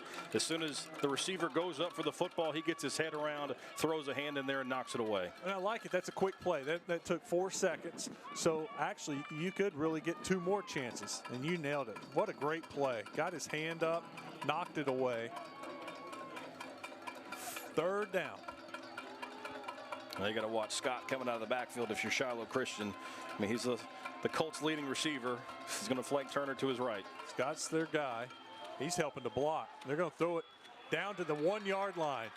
3 seconds to go in the half. They've got time for 1 more play. Yeah, got out of bounds as well, so thought he might have extended the football across the pylon, but they're going to say no. Elijah Nichols, they're a big catch, and Rivercrest going to burn their final timeout, it looks like. Looked like that was Eli Wisdom that stopped him and pushed him out of bounds at the 2. And I like using your timeout here. Yeah, you want to make sure you get the right play call in. There's no doubt about that. You can't take it with you. Can't carry it over to the second half. So make sure your guys get a little bit of a break, and you've got your best personnel and you've got your best play call here for 1st and goal and what's going to be the final play of this first half. Looks like the ball's right on the 1. Is that where they have it? Looks like it. So it opens it up. We know it's the last play. So they can do anything here. They could run it. They could throw it. And this is big. You punch it in here if you're Rivercrest. I mentioned it already. They get the ball to start the second half. You've got a real chance to get back into this contest. But all it's going to start with here, you got to punch it in and get a little protection up front, allow Turner to make a decision, assuming they don't hand it off to Scott, which is always a pretty good decision when you've got a running back who's got 27 touchdowns on the season before today. Well, they got down in the goal line in the first quarter, and I believe it was a 4th down play, and they gave it to Scott coming around the end, and it was a second effort, and they got him in for the touchdown. I got to think that Turner or Scott's going to touch this ball here. Yeah, so he's going to line up in the slot to the left. Definitely pay attention to him. See if he doesn't come in motion. He does. They're going to give it to him, and he is stopped. He is stopped short. Shiloh defense comes up big to end the first half. Yeah, it's a big play, and Hayden's going to grab Coach Jeff Conaway in just a second. But we were talking about that play up here in the booth, so you know Shiloh Christian was going to be looking for Scott coming into motion, and that's exactly what happened. Let's go down the sideline. Hayden's got the coach. Coach, that big defensive stand right there, how big was that for momentum? That's huge. You want to go into halftime, win in the middle 8. That was a great stop by our defense. 5 possessions, 5 touchdowns for your offense. What's clicking for these guys? I feel like we're running the football well. We're leaning on them a little bit. And if we can just come out and keep doing that, I think we can wear them down. All right, Coach, best of luck in the second half. Really appreciate it. Guys, a huge momentum shift right there. Shiloh able to get a big defensive stop, 35-13, heading to the break. Hutt came up big there on that stop, and all you had to do was watch the teams leave the field, and you knew what happened. Shiloh Christian sprinted to the locker room. Their guys sprinted, and Rivercrest was a slow walk to their tunnel. That is a huge momentum killer for Rivercrest going into the locker room. We'll take a break. Coming up, your halftime show, David Basil, so much, and some stats. Stick around. You're watching the Centennial Bank State Football Championships on Arkansas PBS Sports. For every moment, for every memory, from that first car to your first home, to your first child, and all the highs and lows that tomorrow might bring. For everything that matters most to you and your family, there's someone right around the corner dedicated to helping you protect what you love. Your local Farm Bureau Insurance agent. Farm Bureau Insurance. Real service, real people. Hi, Roger Scott for Big Red Stores. Big Red Stores is proud to support high school athletics and to sponsor these high school championship games. Over 40 Big Red Stores are located throughout Central Arkansas, each one staffed with our team members who have participated in games, marched in the band, or led the spirit teams in cheers. And now we are pleased to bring families, schools, and communities together. Big Red Stores, now more convenient than ever. Enjoy the games.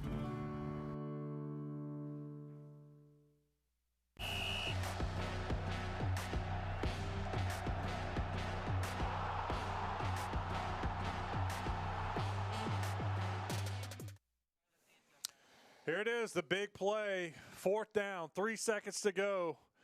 And Shiloh Christian stops Rivercrest, and it is Henley again. Caden Henley just fittingly makes that tackle to end the half. He's gotten it done on offense. He's gotten it done on defense. Yeah, and that's a play we were talking about before it really transpired there for Rivercrest. They run that earlier to score on a 4th and goal on the other end of the first quarter. They run the same play. So, you know, if we're talking about it, Shiloh Christian's defense had their eyes on Scott, find out where he's at, and as soon as he came in motion, Shiloh's defense did the proper thing. They follow him because they know Cam Turner's struggling to run the football. He's not really shown that he's willing to tuck it and go. They give it to Scott, able to get the goal line stand. Yeah, I'm looking at the rushing stats for Rivercrest. Keyshawn Scott, 8 carries, 71 yards gained. He did lose 2, so a net of 69. Stovall with a couple carries, Brownlee a couple carries, Omar Phillips with 1 for 6. So just haven't had a lot from Cam Turner in this game running the ball due to that ankle injury. You saw that's the first time we saw that play, and they were able to score when Keyshawn Scott bounced off the receiver, but they tried it again at the end of the first half, and it did not work. Yeah, you know, I don't know if we can describe how big of a difference a healthy Cam Turner would be right now. 1,700 yards rushing this season, 5 carries for 4 yards in this first half. Don't get me wrong. He's doing a great job throwing the football. The Rivercrest receivers have done a nice job of adjusting to it and making some big plays. But the fact that he can't run the football means Shiloh Christian can focus on the running backs, namely Keyshawn Scott, and almost making Rivercrest one-dimensional when they run the football. And while it normally would be a 2-headed attack if Cam Turner is healthy. Back-to-back plays there from Cooper Hutchinson. You saw the touchdown reception, you saw the interception, and you've had some big plays from Caden Henley, whether it's playing defense or offense. And Shiloh Christian leads at 35-13 at the half. I mean, we were just a yard away from 35-20. Rivercrest gets it to start the second half. Maybe they score a touchdown to make it a one-score game, 35-27. Instead, big play from Henley, big stop, and it's a 24-point lead at the half. Yeah, we've talked about how good these offenses are all season, but it was the defenses who can make the big plays when it matters most. Shiloh Christian's made 2 huge stops in the red zone. That 4th down stop, can't forget about the interception. We're going to take a break. We got some halftime entertainment coming your way. David Basil has an interview. We'll be back here to get you set for a second half kickoff for the 4A state championship game between Shiloh Christian and Rivercrest. You're watching the Centennial Bank State Football Championships on Arkansas PBS Sports. Hi, I'm Susie Everett, wishing you and your family a Merry Christmas and Happy Holiday Season. With our busy lives today, we often forget the greatest gift of Christmas. For unto you is born this day in the city of David a Savior, which is Christ the Lord. I hope all of us will take the time and share the love of Christ this season. May your holidays be filled with joy and blessings. Merry Christmas and Happy New Year from all of us at Everett.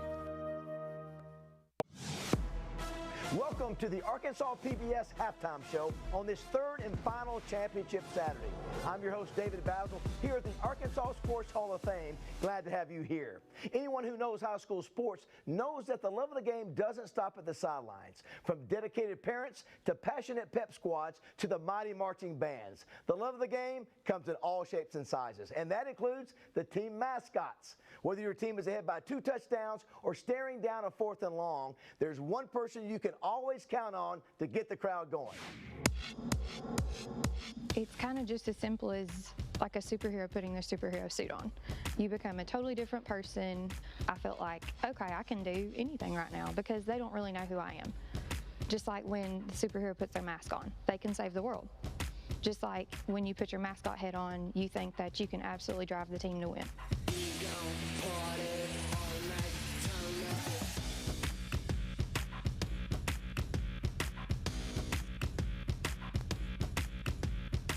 I just jumped right in. It was like a last-minute decision. I remember tryouts last year, and so went to the tryouts and just had a good time. Thought it was fun practicing for it. I cheered 1 year, my 8th grade year in junior high. I thought it would be fun to go to the games, and mascot was something new. You never know until you actually try. You know, there's always that what if. And especially if you sat back and you didn't try out, there's the what if I'd actually made it? What difference would I have made?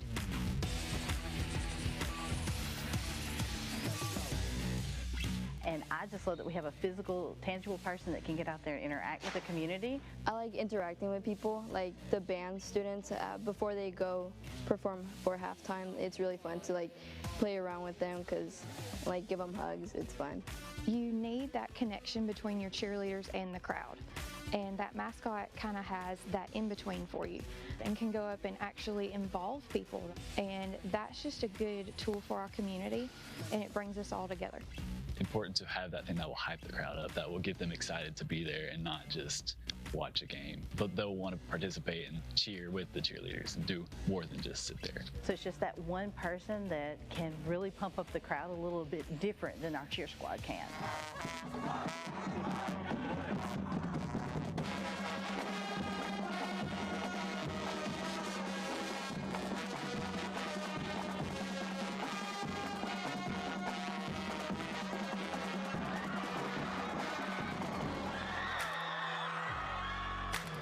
Because the goofier you think you look to the crowd, the more entertaining you are. I make a fool of myself every day, so I was like, why not just do that, for a cause? Why not do that for a school football team? It's entertaining, I guess, to be silly, make people laugh. I'm kind of a shy person, but behind the mask, I guess, it's easy to be silly and talk to new people. As a mascot, you have to be overly, excited, overly dramatic with everything. And of course, just as a normal human, you might feel really goofy, really out of place. But as a mascot, it looks amazing. So how I refer to the suit is its own thing. I refer to it as Pawpaw, not as the suit.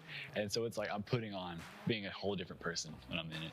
And so that's kind of the fun of it, is that you're not really yourself. You're the face of the school. Being behind the mask really gives you a lot of confidence. You don't have to worry about people laughing at you, because they're laughing at a character. Knowing that people are watching you, and so you have to always be excited. You have to be moving, and I think that's what I enjoy most, is just knowing that you're part of something more.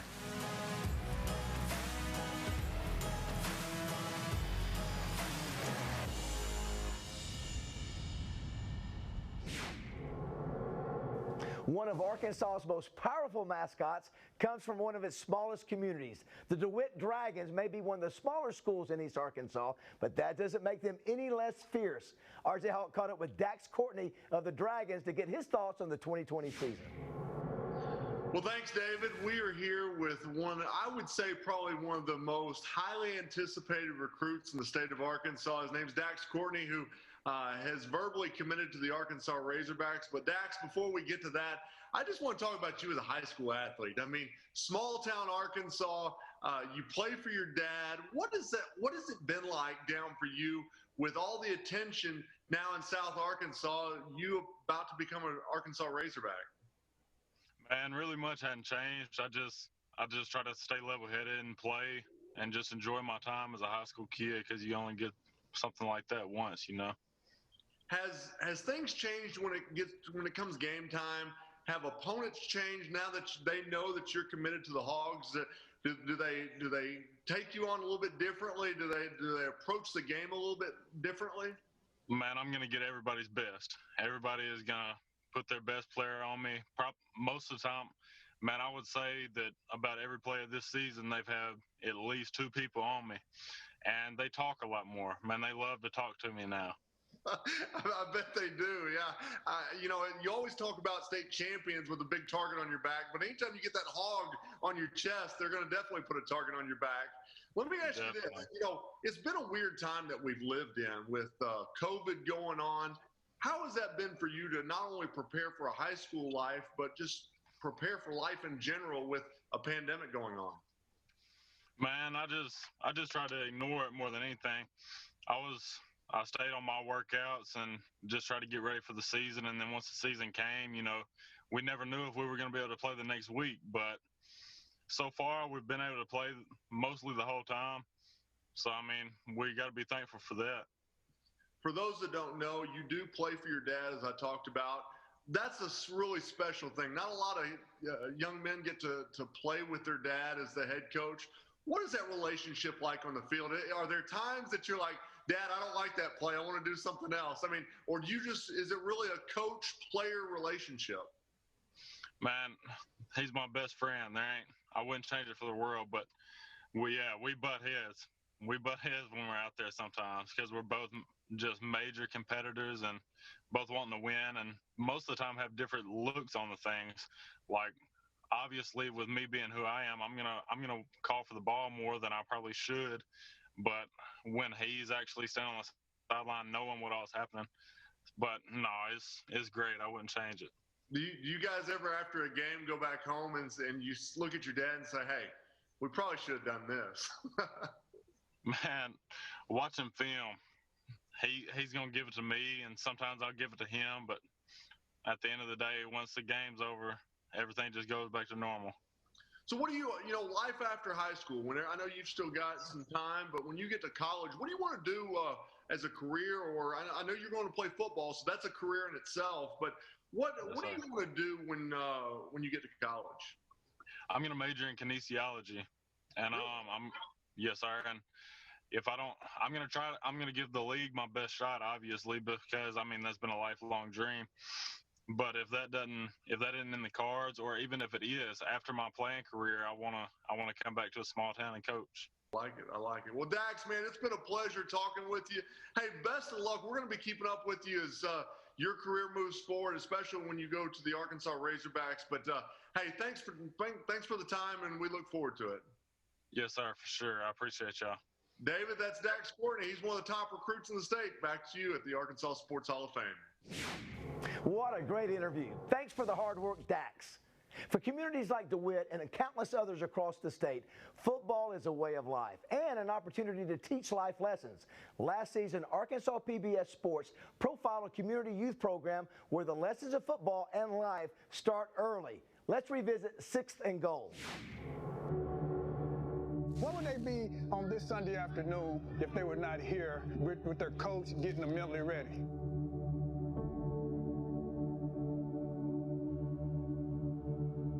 Let's get fired up! Let's get fired up! Let's get fired up! The vision mission of the 6th and Goal program is to retain students through mentorship and through involvement, extracurricular activities. There's research over and over and over, through and through, that shows that when kids are involved in extracurricular activities, they retain better, they graduate, they do all those things. So the studies indicate that by having this program, we will be able to improve graduation rates and keep kids in school. Athletics to me is interrelated with academics. The two go together. The more kids that we get participating in athletics, the more that we can keep our hands on a daily basis and keep those kids moving in the right direction. Our whole team, they got tired of losing. We've had people quit before, but we've gained people. It's like a miracle because we lost a person, then we gained one, and then we ended up making it to the championship because we practiced enough and it worked. It teaches responsibility, it's sportsmanship, teaches them drive and passion for the game that can follow them for the rest of their life. He learned how to, deal with his anger when he's on the field. That's the best thing about it. And I think it makes him happy because, everybody's like, let's go, Kavon, let's go, Henderson. They like to see, get the extra love. The beauty of this is that middle school is a critical age, and so having that extra level of support is critical, and whether that's with our football or our volleyball, we're about ready to start wrestling, all those things are going to have a positive impact. most of the people you'll see here today are non-paid volunteers, and they come out to put our kids first and to let our kids know that we care about them, we love them. We want to steer them, we want to feed them, we want to transport them, we want to take down every barrier that they may have being an inner city youth so that we can get them involved somehow, some way, and keep them involved in athletics. You don't know what they're going home to many times. We need to be that light in their life that can say, hey, I can do this, I can be this. And football is one sport that taught me that, and I want to make sure they get the opportunity to do that as well.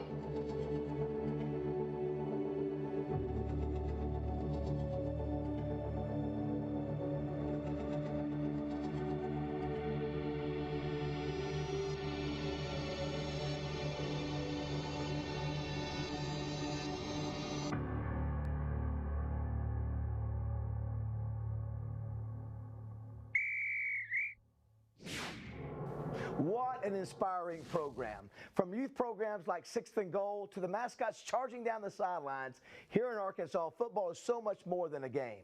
And that's it for our halftime show. Thanks for joining us and supporting high school sports. I'm David Basil. Let's get you back to the action at War Memorial for the second half of the 4A championship on the home of the high school state finals, Arkansas PBS.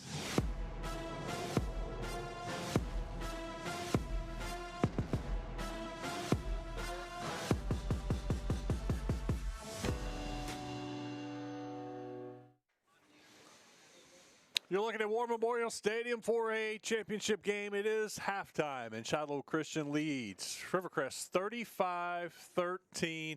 Difference of the game to me in the first half of Shiloh Christian and 2 stops down by the goal line, 1 interception, and then the goal line stand in the half. Yeah, we knew the offenses were going to show up, put up huge yards. We've seen 550 yards of offense between these two teams in this first half, but you mentioned the 2 stops. You get an interception just before the goal line by Cooper Hutchinson, and then the goal line stop. Big Caden Henley gets to the goal line stop on the last play of the half. Though it could have been a 35-28 game, is instead a 22-point advantage for the Saints. You mentioned 2 guys that are getting it done on defense, but they're also getting it done on offense. They don't have Shiloh Christian doesn't have a whole lot of guys going both ways that are playing a full amount of plays. And even when they do play on defense or on offense, they're not playing all the time. Like some of these Rivercrest Colts are doing, playing both offense and defense every single play. But they're getting some big plays out of Henley and Hutchinson. Yeah, they really are. That's the one luxury that we have as we look at the stats for Shiloh, the team. The one thing that Shiloh does have is a little more depth. You mentioned Rivercrest has got to have all their dudes go both ways, and Shiloh Christian can let Cam Wiedemann just be a running back, and for the most part, Caden Henley just a linebacker, and that's why they've been able to build such a big lead. But the numbers really aren't that different. See the rushing yards a little skewed one direction, but maybe that most surprising stat, Rivercrest able to throw for 166 yards in the first half. But the one thing that the stat sheet doesn't show is how much Cam Turner, the quarterback for Rivercrest, is hobbled. A 1,700-yard rusher up to this point, 5 carries for just 4 yards for the Rivercrest QB. And with those yards being very close, it shows you Rivercrest has been able to move the ball. They've just had 2 drives that stalled, and one at the 1-yard line to end the half, and the other one inside the 10 on the interception. If you score there, a much different ball game. We got a minute left in the half. Both teams are out on the field right now. Shiloh Christian is going through some warm-ups inside their 10-yard line, and you see the Colts down there. They're stretching, getting ready to play. I'm assuming they're going to put some more time on the clock and let these guys do a little bit more stretching before we get going.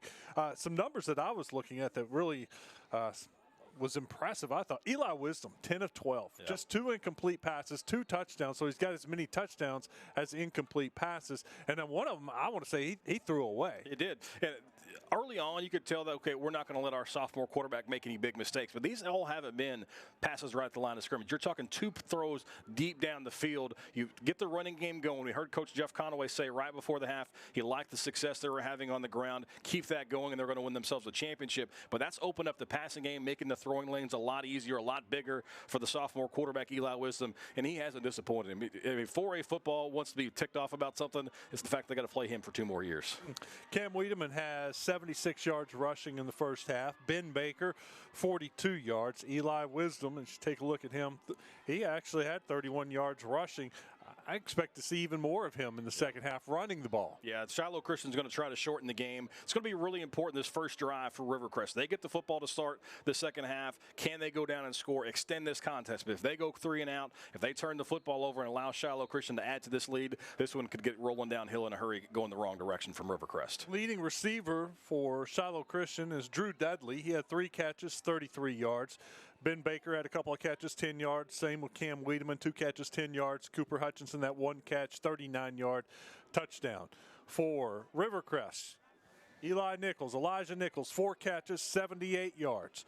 Keyshawn Scott, their leading receiver, just 2 catches, but both big plays, 62 yards receiving.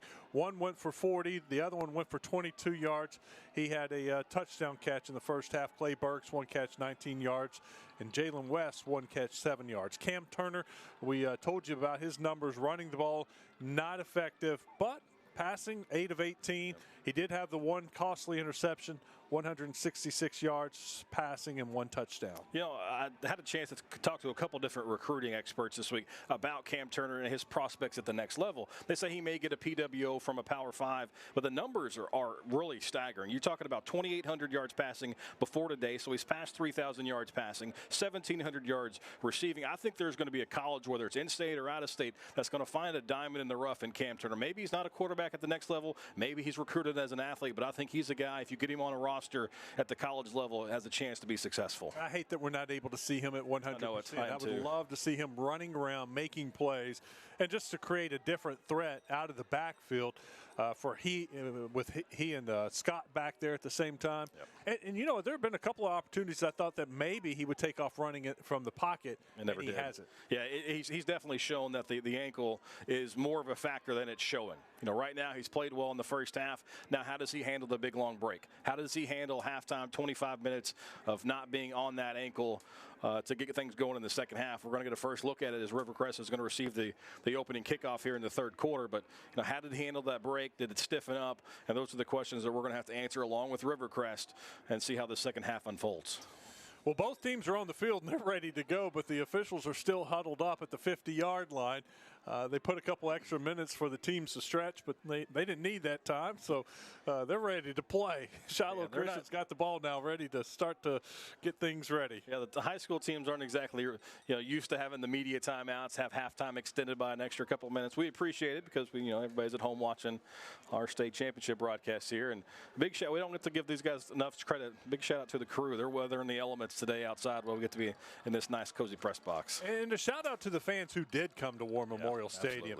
They are here. They're on their feet. They've got 24 minutes of football left in this 4A state championship game, and it's cold and miserable outside. You could have been stayed at home and watched it on TV, but they are here and they're trying to get loud. Got to stop. It looks like what happened? Shiloh Christian. They offside. There he was. He was already picking up his flag. I couldn't see it, so we're going to re-kick that. A little too antsy for Shiloh Christian. Yeah.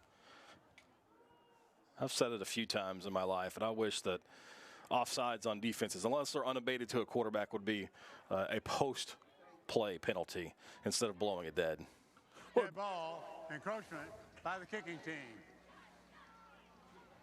Be nice there and let them kick it off. And what if Rivercrest returns it for a touchdown? Exactly right. You know, they'll be like, we'll decline that because penalty. the advantage there is you jump offside. Shiloh Christian's got to run down and cover a kick, and then you make them do it again. And it's the making a team go down the field multiple times. Maybe you hit a big play in the special teams, but that's not the case so far in high school. But that one looked like it was going out of bounds. Oh, what a form tackle right there on the legs. Did the ball come loose? The ball did. He lost the football. There's Shiloh. They have it already. He jumped up, and that was Scott. Was that Scott? Yeah, the kickoff looks like it's about to go out of bounds, and that's number 10, Tut. If he jumped on the loose ball, let's take a look at the replay. The kickoff was Speiler in that direction, but they make the catch near the sideline. Hat on the football, and it bounces it right off. Number 27, Sawyer Schenkel. That is form tackling. Helmet on the football, pops out, and just like that, Shiloh Christian had a chance to insert a dagger. Worst possible scenario for Rivercrest. There's a reverse coming back the other way, back to Wisdom. They want something big here. Wisdom scrambling to his right. He's got a receiver about the 10-yard line. It's caught at the 15 to the 5. Touchdown for the Saints. Just like that, 41 yards, and Cam Wiedemann gets into the end zone. Yeah, really slow developing play. If the protection was good, he had a receiver going across the middle of the field. It broke down, but Cam Wiedemann coming out of the backfield was left unaccounted for. Wisdom able to buy some time, hits him in the deep flats, if you want to call it that, and he does the rest. And you couldn't have asked for a worse start to the second half if you're Rivercrest. Fumble on the opening kickoff.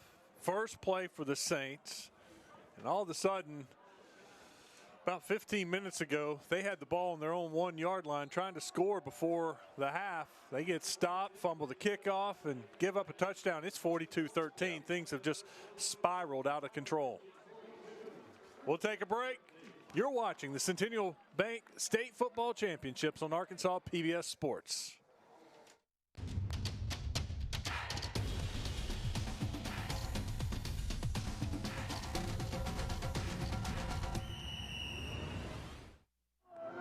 Broadcast of this championship game is made possible by the Cherokee Nation, our people, our culture, our history, our future. To learn more, go to visitcherokeenation.com and say hello to the Cherokee Nation. You'll find us at the end of a lot of long country roads, covering over 60% of the great state of Arkansas to provide reliable power to over 500,000 homes, farms, and businesses. The Electric Cooperatives of Arkansas, your local energy partners. John's Honda, your hometown dealer for sales and service of Honda motorcycles, ATVs, Honda generators, and Honda lawnmowers. Family owned and operated since 1967, John's Honda offers factory-certified technicians and experienced sales staff. Farmers and Merchants Bank and the Bank of Fayetteville share the mission of Arkansas PBS to enrich and empower all Arkansans. Community, dignity, respect. That's what Me Banking is all about. More at mebanking.com. Impressive start for Shiloh Christian to start the second half. Form tackle results in a fumble. They recover it. Tutt with the recovery. And then on the first play, Eli Wisdom connects with Cam Wiedemann for 41 yards. And just like that, it's 42-13 Shiloh Christian. Yep. And an onside kick for the Saints. They want more. And it's returned by Rivercrest. They got a chance to take this back. Colts inside the 10 to the 9-yard line. Yeah, I mentioned in the first half, Shiloh Christian's never been afraid to throw in a surprise onside kick there. You try it, maybe you get the sportsmanship rule invoked if you can go down and score, but instead Rivercrest a heads up, able to pick it up off the bounce. That's Jalen West, able to scoop up the loose ball and sets up the Colts with a first and goal. Yeah, maybe if he is able to catch it cleanly the first time, he might can score. But as it is, he returns it to the 9-yard line. The ball looked like it came out late in that play as well, but he was laying on top of it, so Rivercrest will retain possession. Cam Turner in the backfield. He takes a snap and hands it off to his running back, Scott. Scott over the right side. He's dropped at the 5-yard line. That's Tutt on the tackle. For Rivercrest here, just a heavy dose of Scott, handing him the football and try to punch this one in and start to chip away at this big Shiloh Christian lead. 2nd and 6. Ball's on the 6, so it's 2nd and goal. Turner with Scott. Scott, and Turner falls. Turner kept it and went to make a move and just fell down, slipped. And that's the first time we've really seen this mist, this rain, drizzle, wet field have an impact. Yeah, you can still see the fog, the mist still hovering over War Memorial Stadium here, and the more it falls, maybe it's a factor for the late game. Hasn't been a factor so much today, but that time Turner can't keep his feet. So he loses 3 yards on the play. 3rd and goal from the 9. Here comes a receiver in motion. They fake it to him. Turner with it, looking to pass. Throws it across the middle, has a receiver there. Short-armed it. It's incomplete. Yeah, just had a receiver wide open. That's Scott coming open right across the middle. But the second time we've seen his pass kind of flutter across the middle. Didn't get his feet set, can't get his entire arm momentum behind it, and that one falls incomplete. He had a Shiloh defender jump up in the air, so he tried to sidearm it a little bit and didn't get enough on it. You see that Shiloh defense. A couple of times he's been short with his passes because he's had someone at his feet or a helmet in his chest. And that time, a defender's hands in the air creates some problems. Pass is tipped at the goal line, incomplete. I don't think it was going to be completed. There's 4 Shiloh defenders right there, and that's a big stop. That's the 3rd time we've seen Shiloh's defense come up with a stop in the red zone. And again, Rivercrest can't take advantage. Great point. 3rd time today inside the 10, and they get no points. If Tut doesn't, his defender, his classmate and teammates like, why'd you tip it? That was an interception. Yeah, Ben Baker's thinking he's got himself a 100-yard pick six there. If it's not knocked away either way, Shiloh Christian gets the football. Maybe a chance to add on to their 29-point lead. Man, this one spiraled out of control in a hurry. Yes, it did. The defense of Shiloh Christian, bend but don't break at times, and they didn't break. And they came up with some huge plays. Got the wrong personnel on the field. They're going to run somebody on at the last minute. They may have to call timeout. They will. And see coaches slamming things down on the sideline. They're upset. They're up 42-13, but they don't like that. Well, we saw Coach Kevin Kelly mention it right before the half. You try to get to that sportsmanship rule, and not because you're trying to humiliate anybody. No one's ever come back from the Arkansas Activities Association sportsmanship rule, which is 35-point lead. The running clock does not stop even if a team does start to come back. And so that's so important to coaches because you can maybe take the foot off the gas a little bit once you get to that point. But until you hit that point, the stress level for coaches is through the roof because you never know what's going to happen. Just like that onside kick attempt. Rivercrest runs it all the way back almost for a touchdown. Football's a wacky thing. A lot of crazy things can happen in this game. And so that's why Shiloh Christian is wanting to keep the momentum, and limit the mental mistakes. Not being on the field for a formation that you're supposed to be on are the mental mistakes that will drive coaches absolutely batty.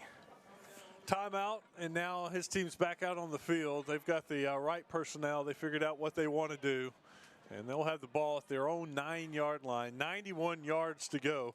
The Shiloh offense has not been stopped, by the way, today. They've had a short field from time to time, but 42 points, 6 possessions, 6 touchdowns.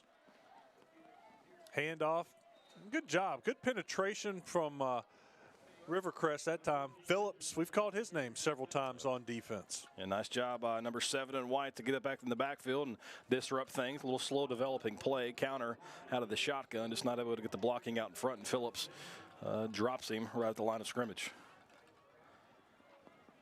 Baker, no gain on that play. Wisdom rolling to his left. He's got a receiver open. He catches it, turns upfield, picks up the first down. A little bit of a bust there. Yeah, first time we've called Khalil Mobley's name for Shiloh Christian. That picks up about 15 for the Saints, and new set of downs. Yeah, he was wide open. Wisdom looking to pass again. Got the receiver open again. Makes a nice move. Breaks a tackle all the way to the 44-yard line. That's a gain of 19. Brownlee finally gets him to the ground at the 44. Yeah, we've seen Wiedemann make some plays in the running game, and that time in the passing game, just a little simple flat route and able to break a tackle and carry another defender. Nice job by Wiedemann, and Shiloh Christian quickly out near midfield. Wiedemann's going to run with it this time. He breaks the tackle. Almost to the 50. They'll stop him at the 49. Close to 5 on the play before Brownlee brings him down. Yeah, very few times has number 17, the guy right there in the center of your screen, been brought down by one defender. Another good example of it there. I think McClure had a chance to get him for a gain of 1 or 2, but he runs through an arm tackle and picks up 4. Wisdom in the empty backfield for now. Starting to see Shiloh Christian slow it down just a bit because they know how crucial this drive is. 3 receivers to the right. Wisdom's going to keep it. He's got several offensive blockers in front of him. He picks up the first down. They've run that play a couple of times to success, but I got to tell you that Rivercrest did a better job that time of defending it. Keyshawn Scott makes a tackle, but it was I think the defensive end that kind of blew the play up, made Wisdom bubble it out a little bit, and gave Scott time to get outside. Yeah, but also a good job by the offensive line as well to maintain their blocks for significantly longer than they're used to and allow Wisdom to get the first down. Henley's out to block. He's got a good block all the way to the 30, inside the 30, the 28. Wiedemann was just following his big man, Henley. Yeah, it's a good person to follow. Yeah. You know, 17 Wiedemann had plenty of space, and all of a sudden you see 44 out in front as your personal protector, and you can see this paves the way for another big game for the Shiloh offense. It's a pickup of 17 yards for Wiedemann. That's kind of a scary thought for cornerbacks, defensive backs out there when you see Henley and Wiedemann coming your way. It's not fun for a defensive back when you're, probably pushing 150 in this rain, and you've got 210 and 215 coming at you. Full steam. Full steam. Yeah, that's not a scenario you want to be in. Henley's in the backfield right now with Wisdom. 2 receivers split to the left and to the right. Wisdom looking across the middle. Dangerous pass. His receiver gets a hand on it. Yeah, lucky Wiedemann got a hand on it there. That might have been picked off and going the other direction. Had a couple options out there, did Wisdom. Went for the deeper route instead of settling for the open receiver in the flat. And Wiedemann gets a hand on it but can't haul it in. 2nd and 10. Ball's on the 28. Couple of adjustments. Wiedemann comes out. He's getting a breather. See Henley in there. There's Baker in the backfield. Wisdom gives it to Baker.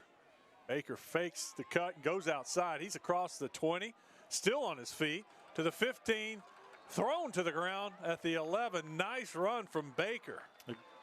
We've called his name a lot on defense, but the way Henley blocks on offense can't be overlooked. He's been able to set the edge a few times, allow his runners to bounce to the outside, and that time another perfect example of 44 sealing the edge, allowing Ben Baker to get out for a big gain.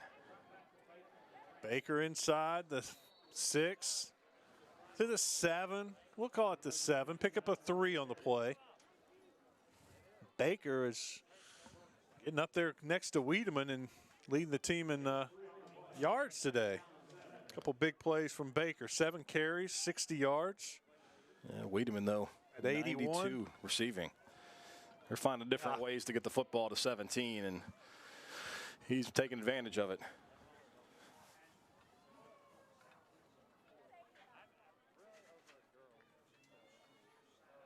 Wisdom rides that. He waits the last second to keep it, tuck it, run with it, touchdown. Eli Wisdom, the sophomore, faking out everybody for a 7-yard touchdown run. You won't see them ride the running back that long very often. Eli Wisdom waiting until the absolute last second to pull that football away from his running back, and obviously made the really good decision. You see the defender take the running back. He cuts up and gets 7 yards out for the big score. Ride it, we'll ride it. And as soon as that defender made the move to Wiedemann, he pulls it and cuts it back in. Great play from the sophomore. Extra point attempt. They're going to stop it because, once again, Rivercrest was offsides. Yeah, no matter what's here on this PAT, that is going to invoke the AAA sportsmanship rule. I kind of mentioned it earlier, but kind of the Cliff Notes version of that. Ball, encroachment by the defense. Still have a try for a point. We'll go over the Cliff Notes version after the PAT. How about that? I have that may be the longest I've ever seen a quarterback run with the running back, and that was impressive. Just kind of carry it out. Just the patience. You just don't see the patience of a quarterback happen that often. Extra point is up. It is good. Caleb Anderson comes through again. It's 49-13. All Saints. 7 for 7. 7 possessions, 7 touchdown drives, and that one goes 91 yards for Shiloh Christian. And normally you think of big plays. When you go 91 yards, you're going to need some big plays. Sure, they had a couple in there, but they were able to just chip away 5, 6, 7 yards. What were in the first half, and now they're turning off to big plays. And now, after this kickoff, we're going to see a running clock. That was 10 plays, 91 yards. So not huge plays, the chunk plays that you like to get on offense. It was just chip away, chip away, chip away. Very efficient for this Shiloh offense. They're now at 435 yards through the first 2.5 quarters of this game. 223 yards passing, 212 yards rushing.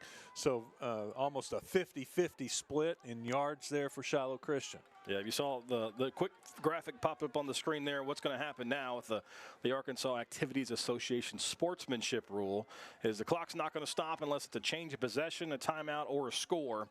So it's not going to stop for a first down. Even if the play goes out of bounds, the clock's going to continue to run. Kick is away. It's a good, high, long kick. Rivercrest fields it at the 5. Look at that coverage from the Saints. There was just nowhere to go. Keyshawn Scott was trying to pick his way and trying to find a hole, and there was nothing but that dark blue shirts there. 21-yard return for Scott. Yeah, you would expect it because you're playing for a state championship. There's not many holes in the Shiloh Christian team, whether you're talking offense, defense, or even special teams. They're pretty sound across the front, and we've seen that today. The special teams have really resulted in big momentum swings for the Saints.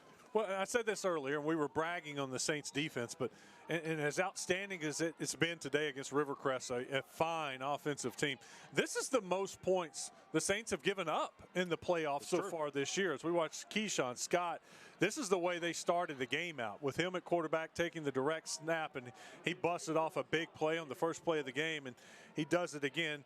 Drew Dudley pushes him out of bounds. Yeah, I think we're going to see a heavy dose of Keyshawn Scott here, the running back for Rivercrest, and let's let him pound away, because comeback likely out of the realm of possibility here. And as banged up as Cam Turner's been at quarterback, you got to try something different, and they're going to stick with Scott. Here's Scott, and he hands it off. Big back, gets outside to the 40, the 35, 30, pushed out of bounds right around the 20-yard line. Eli Wisdom pushed him out of bounds. Yeah, big Omar Phillips, the option, or you think Scott's going to keep it as the quarterback, but hands it off on the simple off tackle play, and the big bruiser for Rivercrest breaks off a big one. 33-yard run by Phillips.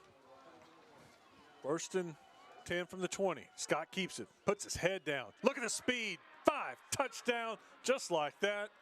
That was some quick burst right there from Keyshawn Scott, 21-yard score. Yeah, he's dangerous when he's got the football in his hands, and as soon as he breaks that initial wave of contact, gets through the line of scrimmage, he's able to run through some arm tackles and into the secondary and into the end zone, and that's kind of what we thought we'd see a little more of from Rivercrest today.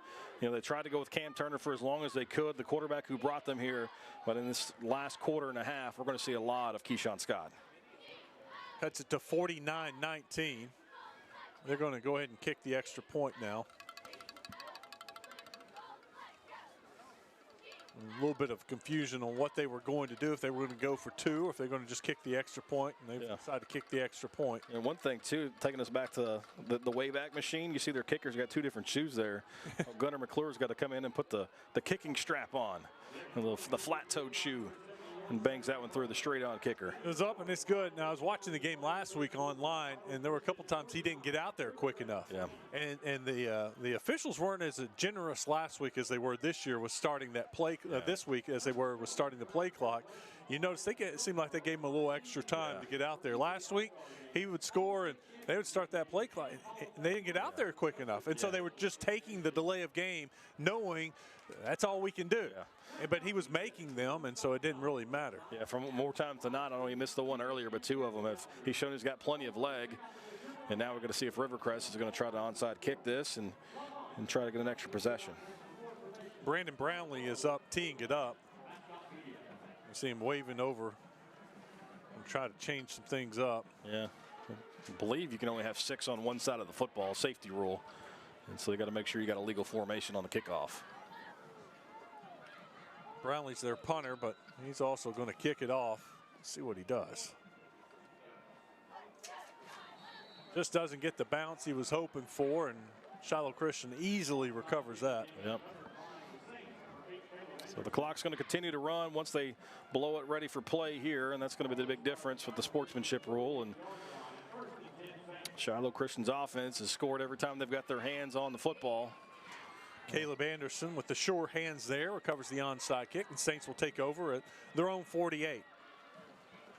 Clock's already running.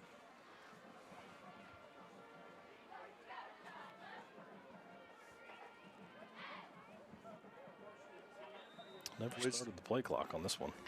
Blade all kinds of time. Yeah, no need to hurry. Wisdom has it. Hands it off to Wiedemann. Wiedemann met in the backfield. Nice job by Phillips. Gets in there, gets in the backfield in a hurry and shuts it down. It's loss of 5 where they're going to put it down. But a timely reminder from the Arkansas Department of Health. Many holiday activities can be a high risk for spreading viruses.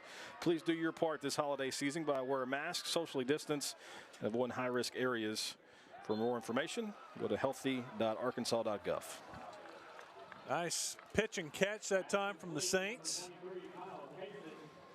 Kaysen with the catch right at the sideline. Pick up a 15 yards. They needed 15, and that's what they got. They give them the first down, move the chains. Yeah, just the first time they've had a real negative play all day long for Shiloh Christian on first down. They just pick it up and some more on second down, and that's why this offense is just so dangerous for Shiloh Christian. There hasn't been one player that you can really point to other than the quarterback that said, hey, you're doing all the damage. So you want to take away Wiedemann? We've got more weapons. That time they snapped the play, and there's plenty of time on the play. Oh, yeah. Now you see the coaching staff slowing things down and not even giving Wisdom the play until there was 10 seconds left. Rivercrest bringing some pressure.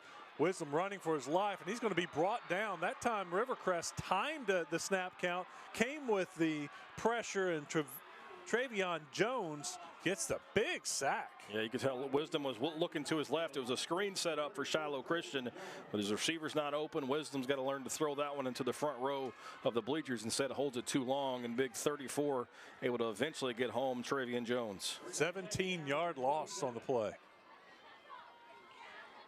First real big negative play for Shiloh Christian on offense. Yeah, that's a learning moment, or teaching moment for Jeff Conaway, for his young quarterback. Just a sophomore, got to learn to throw that one away. Wiedemann to the left of Wisdom. He's going to keep it, run it, bounces it to the outside. Nice move. He wasn't going to get anything in the beginning, and then he bounced it outside, used his block before Nichols pushes him out of bounds. Yeah, Shiloh Christian's really done a nice job of sealing the edge. What looks like to be a play that's going to get shut down, able to bounce it outside and pick up a few extra yards. 3rd and 20 or something to go.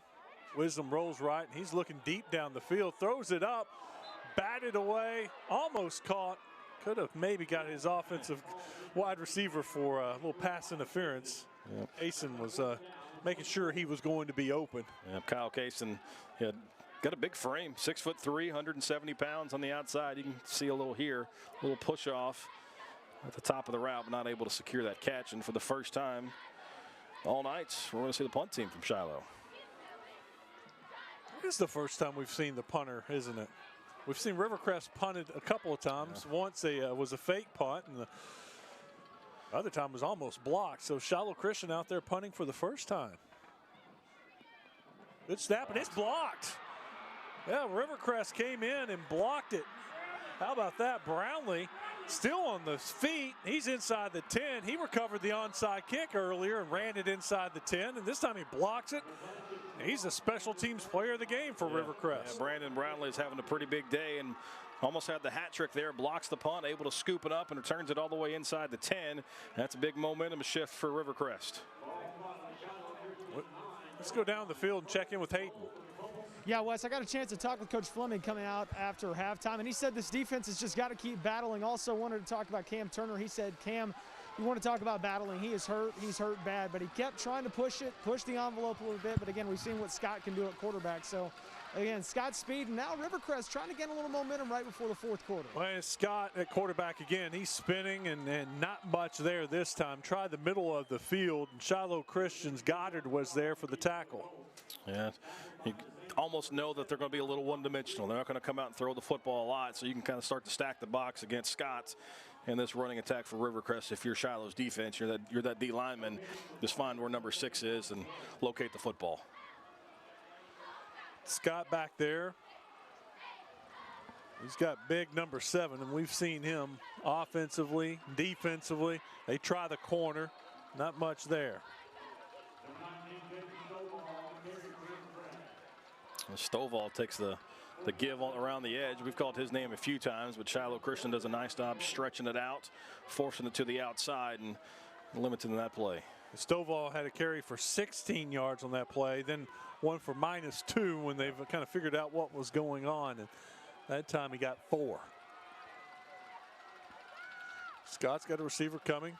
He hands it off to him, and Shiloh does a really good job of sniffing it out and making the tackle on Clay Burks.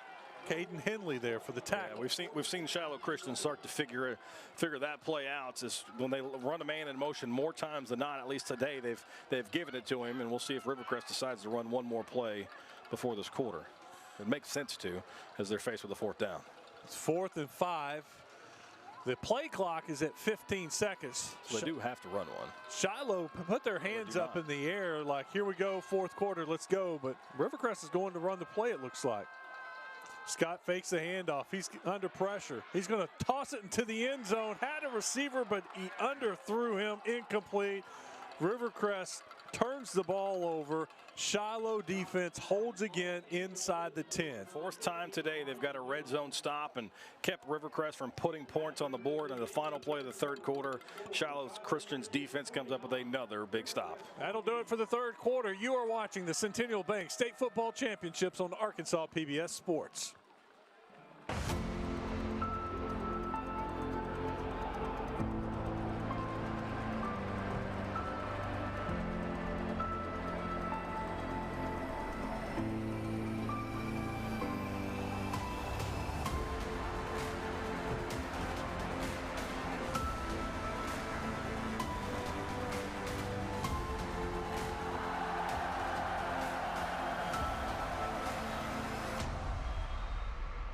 Arkansas PBS Passport now includes the best of Jane Austen, Pride and Prejudice, Sense and Sensibility, Mansfield Park, and Sanditon. These and more Masterpiece favorites and other PBS programs are waiting for you. Donate $60 or more or $5 or more per month and enjoy over 1,000 hours of programs you love.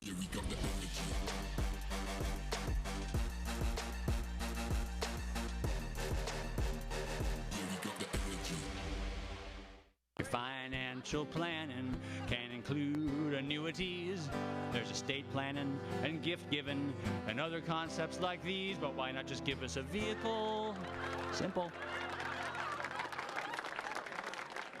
Hey, I'm Rick Steves. You know, I don't go anywhere without my passport. Thanks to PBS Passport, you can watch all my travel specials. This exclusive streaming service is just for our members. Not only can you see all my shows, but you can see thousands of hours of your favorite public television shows. Become a member today. Getting set for the 4th quarter of the 4A state championship game. 12 more minutes to go for Shiloh Christian. They're hoping to be celebrating another state championship. They lead at 49-20. The sportsmanship rule is in effect, so we'll have a running clock this 4th quarter. A little toss forward to Wiedemann, kind of a strange looking play. It looked like the timing was off on that just a hair. Not much there for Shiloh. You know, everybody thinks about Shiloh Christian as being a dominant football program, which they have been. They've got 7 state championships, but they haven't won any since 2010. So the kind of a resurgence from the Saints. They get to the finals last year. Got to give a tip of the cap to Coach Jeff Conaway and the program that he's helped build back up. We all remember what Josh Floyd and Gus Malzahn was able to build this to a powerhouse. Of course, Kyle Frazier, one of the great players for the Shiloh Christian Saints through the years. They got a pretty good one right here as Eli Wisdom may be gone. Let's see the speed. They may have the angle. Can he beat them to the corner? Wisdom thrown down at the 32-yard line. DeMarco Cubble throws him out of bounds. The ball was on the 3, so 47 and 18, 65-yard gain. Yeah, Wisdom shows off the wheels there, and Rivercrest did have the angle, but just a glimpse of what Eli Wisdom can do, and that's why he's already getting some D1 looks as just a sophomore. Big-time play for Wisdom. That'll get him up there in the rushing totals. Now they're taking their time. You see them now. There's still 18 seconds. I think he's going to snap it a little early. They toss that up to Wiedemann. Oh, that's Baker to the outside, isn't it? To the right. He gets out of bounds at about the 28-yard line. Phillips there to push him out of bounds. It's hard as an offense. You train all season long. Go as fast as you can. Go as fast as you can. And then when you try to slow down, it's really hard to figure out how to do that. He gave Wisdom 65 yards on that rush. Baker got 4, so it's 2nd and 6. That's the thing. You just got to look over at the coach. The coaches just can't give them the play because they get it and they're ready to go. They want to go, right? And the coaches, they have to slow themselves down a little bit too. Wisdom now with 90 yards rushing on the day. He's going to keep it, goes up the middle. That'll get him over 100 yards. He's looking for more, gets to the outside, has a blocker to the 5, touchdown, 28 yards. Eli Wisdom, that was his drive.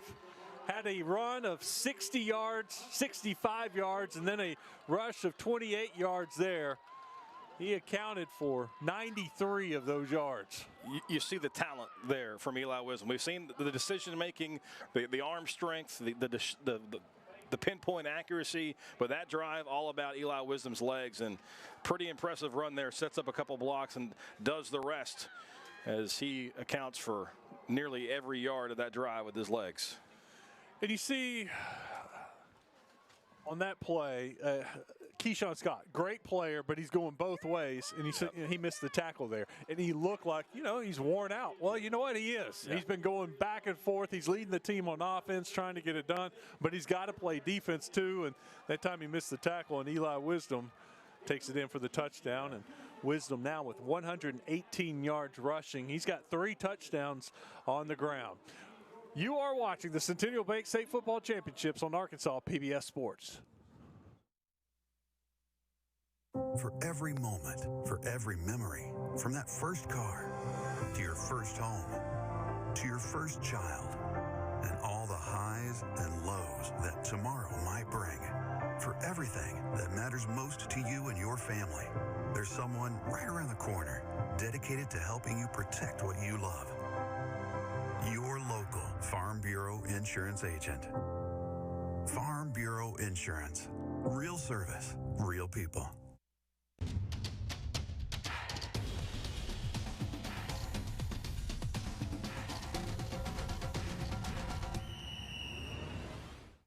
Hi, Roger Scott for Big Red Stores. Big Red Stores is proud to support high school athletics and to sponsor these high school championship games. Over 40 Big Red Stores are located throughout Central Arkansas, each one staffed with our team members who have participated in games, marched in the band, or led the spirit teams in cheers. And now we are pleased to bring families, schools, and communities together. Big Red Stores, now more convenient than ever. Enjoy the games.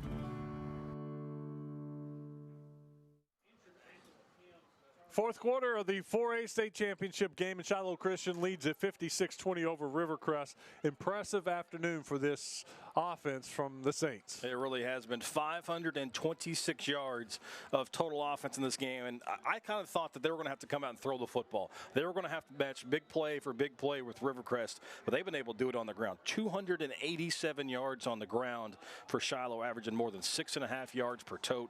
That's the one thing I wasn't necessarily expecting to see today. Touchback. Saints get the deep kick off, and Rivercrest was fine with it, watching it bounce into the end zone. Now, Wisdom now 118 yards rushing. Wiedemann 77 yards rushing. Ben Baker 63 yards rushing. And we saw Caden Henley run the ball 4 times for 29 yards.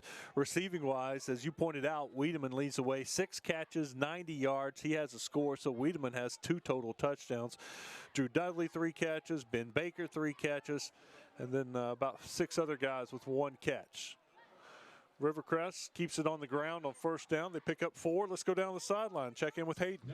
Wes, you mentioned the wheels right there for Wisdom. The first thing he did as soon as he got off the field after that touchdown, he went to every single one of his offensive linemen, dabbed him up. Great job, great job, great job. They easily paved the way on that touchdown drive. And as you mentioned, thought Shiloh may be throwing the rock more, but trying to salt this game away with the run. Wisdom, very grateful, very gracious quarterback, sophomore QB for his offensive line.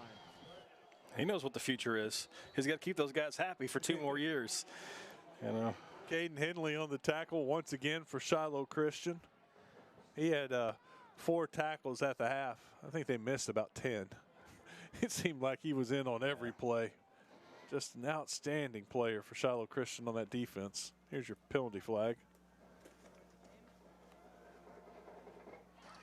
Dead ball, personal foul, late hit on the defense. First down.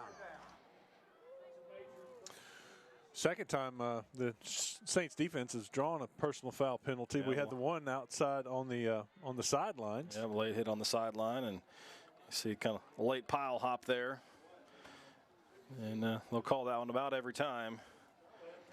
Don't forget, guys, if you want to watch these games next week, Arkansas PBS offers all these games on demand starting next week. Just go to youtube.com/ArkansasPBS. First and 10, the ball on the 40. Scott keeps it on the left side. He's scrambling around trying to find something. Finally, I thought he was going to cut it back, come all the way back towards us, and then kind of got hit by one of his own offensive players, and that pushed him forward. So he just started running with it before Poor pulled him down after a gain of 5. I've done some film study on the YouTube. I watched this last week. I think we did a good job. Yeah. Oh, good. I can be better. I'm trying to be better today. But, you know, it wasn't awful. Try not to talk so much. Yeah, you know, if I'd learned to keep my mouth shut, it'd be a pretty good broadcast. Scott. Really odd developing play there. Strange, very strange. It was like Scott was trying to get rid of it, but yeah, it didn't look like there was a lot of effort in that handoff. And I didn't think Phillips wanted it, and maybe he didn't think he was going to get it, and it just went right off of him, right to the Saints.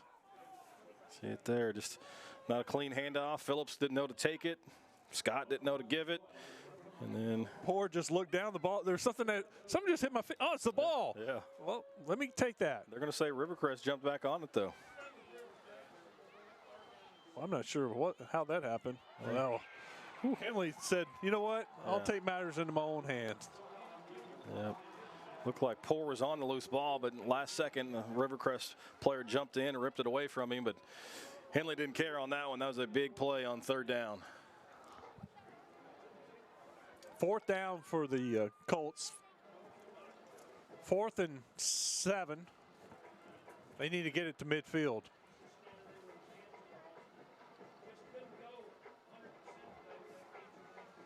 Scott is going to pass. It throws it across the middle. Has 2 receivers there, and it's dropped, incomplete. That's a big hit right when he's about to make the catch. It looked like Clay Burks was going to pull that one in, but a big collision with the Shiloh secondary knocks it loose, and the Saints come up with another big third down stop. Was that number 6? And it was almost like an accidental collision because he had 2 receivers in the same spot. Someone ran the wrong route. You shouldn't have 2 guys that are almost about to run into each other. And he was covering another player and looked up, and there's this receiver and ran into him by accident. When it's all going good, it's going good for you. And that's exactly what's happening for Shiloh Christian today, as they're now just 640 away from state title number 8. Well, and I'm not sure how many plays Keyshawn Scott ran as a quarterback this year, and now you're in a passing situation, and you got different guys out there trying to take up the slack in the absence of Cam Turner. And Rivercrest takes a timeout, and their coaching staff's wanting a few extra words with the officiating crew. I mean, I guess that could have been a helmet-to-helmet. Maybe cue up the replay one more time on that 4th down stop. I mean, it was a violent collision as Burks, the receiver for Rivercrest, hit the ground hard. And, you know, you watch it, and it almost looked like the Saints defender didn't even know he was there. He just honestly, I thought he ran into him by accident. And here's a look at it. Yes, there's by definition, it's helmet to helmet, but I don't think he was. Yeah, there wasn't any intent there. Is what I'm trying to say. Yeah, they're both going for the football. That's Widger, the defensive back for Shiloh Christian. But no flag called, and Saints take over on downs. I mean, at that point, it does look like they're both going for the football, so maybe that's why you don't throw the flag. Well, it was just an awkward-looking play. Absolutely. The ball was in the air. You got 2 receivers in the same vicinity. You got 2 defenders in the same vicinity, and everybody's looking up for the ball, and you just had a collision. Yep. Don't forget, if you want a copy of today's state championship game, just go to mmproductions.net to place your order. Watch some more film. Clock is ticking. Here comes Wisdom. And got Wiedemann next to him. It's a receiver in motion.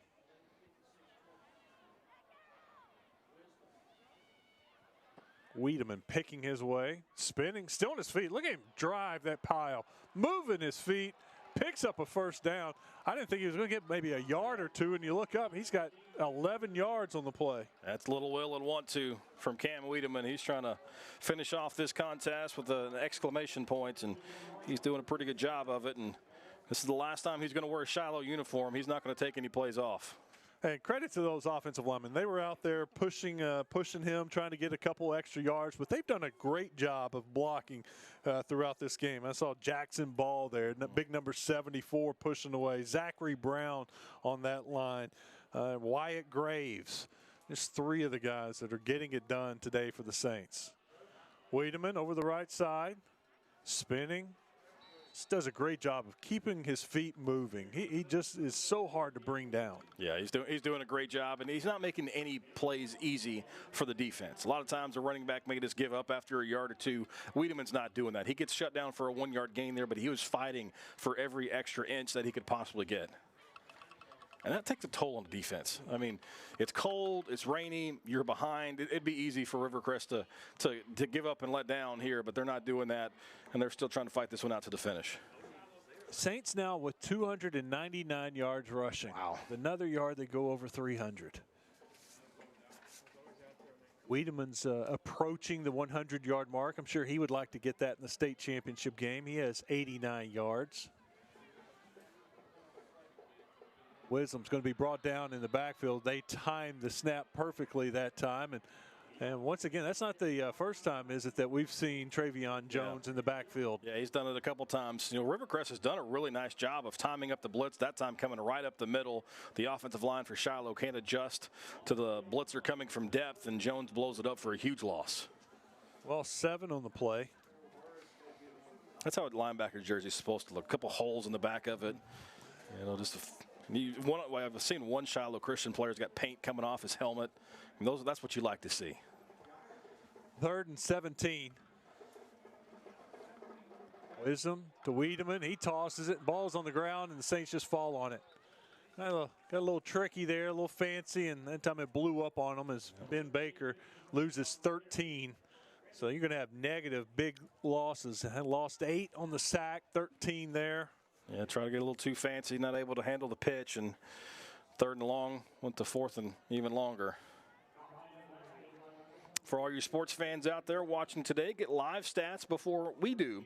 All you've got to do is download the Engage Arkansas PBS app for your mobile device. Get that downloaded in tonight's 3A title game. So for the second time tonight, we'll see Caleb Anderson back to punt. He's done a great job on extra points. He's been perfect so far. Nice spiraling punt, lands at about the 22 and takes a Shiloh Christian bounce. They'll let it roll inside the 5. They'll down it right around the 4-yard line. Well, far different result than the first time they punted. You know, of course, earlier it was blocked and turned inside the 10. That time gets a nice roll. And the special teams coach got to like that one. 48-yard punt for Anderson. Rivercrest will have it at their 4. They need 96 yards to go. Probably the last drive for Keyshawn Scott. Trying to step in at quarterback and replace Cam Turner. Turner, they're just great player. Ineffective today with the bad ankle. High snap. Scott finally gets it, and he's going to be tackled at the 1. That could have been a disaster for Rivercrest. You know, Shiloh Christian's been impressive all season long. Started way back in non-conference.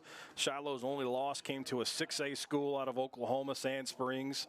They took down the defending 4A champion from Oklahoma, Poto, in the non-conference, and they've just kept it rolling. I mentioned it earlier. 36 points has been their margin of victory against 4A opponents this year, and well, that's the margin right now. Another high snap. That's going to go out of the back of the end zone for a safety.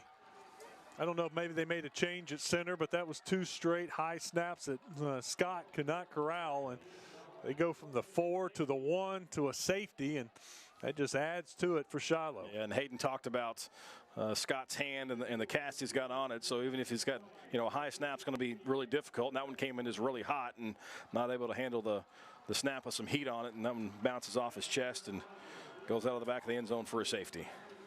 Yeah, high and hot, plus a cast on your hand. That is a good combination. The trifecta for disaster, if you will. And it's kind of been the day for Rivercrest. Just really nothing seemed to go their way. When they seemed to get a little momentum, Shiloh Christian came up with a big play to flip the field. You mentioned that Shiloh's only loss came to a team from outside of the state, and I was looking. That's the same story for tonight's game. That's right. Harding Academy, the only team with a loss in that game. McGee comes in undefeated. So you've got these two teams. I think I added up 49-2 combined that are playing today, with both losses coming to teams from outside the state of Arkansas. Yeah, and you're talking about a team in 6A in Oklahoma, which is significantly larger than Shiloh Christian, and the team that beat Harding Academy, Rivercrest, I believe, a larger school that almost beat Cabot during the regular season. Yep, very good competition. Colts kick it away, and I don't think it was an onside kick. I think he just kind of missed it, and it was a squib kick, and Shiloh falls on it. And heads up play by the fronts for Shiloh Christian, because you're exactly right. Sawyer Schenkel jumps on it, but that was not meant to be an onside kick at all. He just kind of missed it, and it's wet out there, and his foot could have slipped.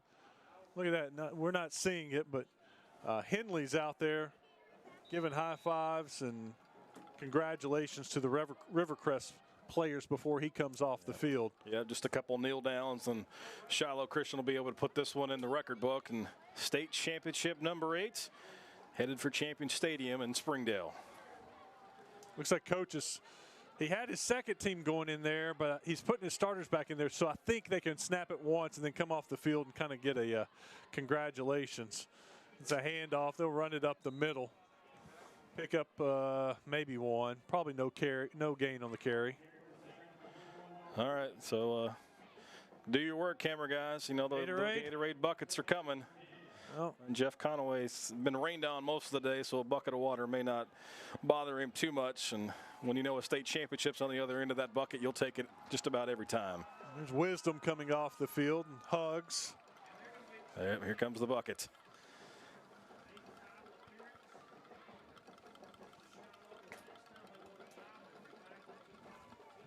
Five seconds left on the play clock. They're finally getting lined up. Now they'll snap it and take the knee. May have to do it one more time. Look over at Coach. Where's the bucket? They getting ready? They're all looking at the clock figuring, do we have to snap it one more time? They will have to snap it one more time. Coach yells at them to spread across, line it up.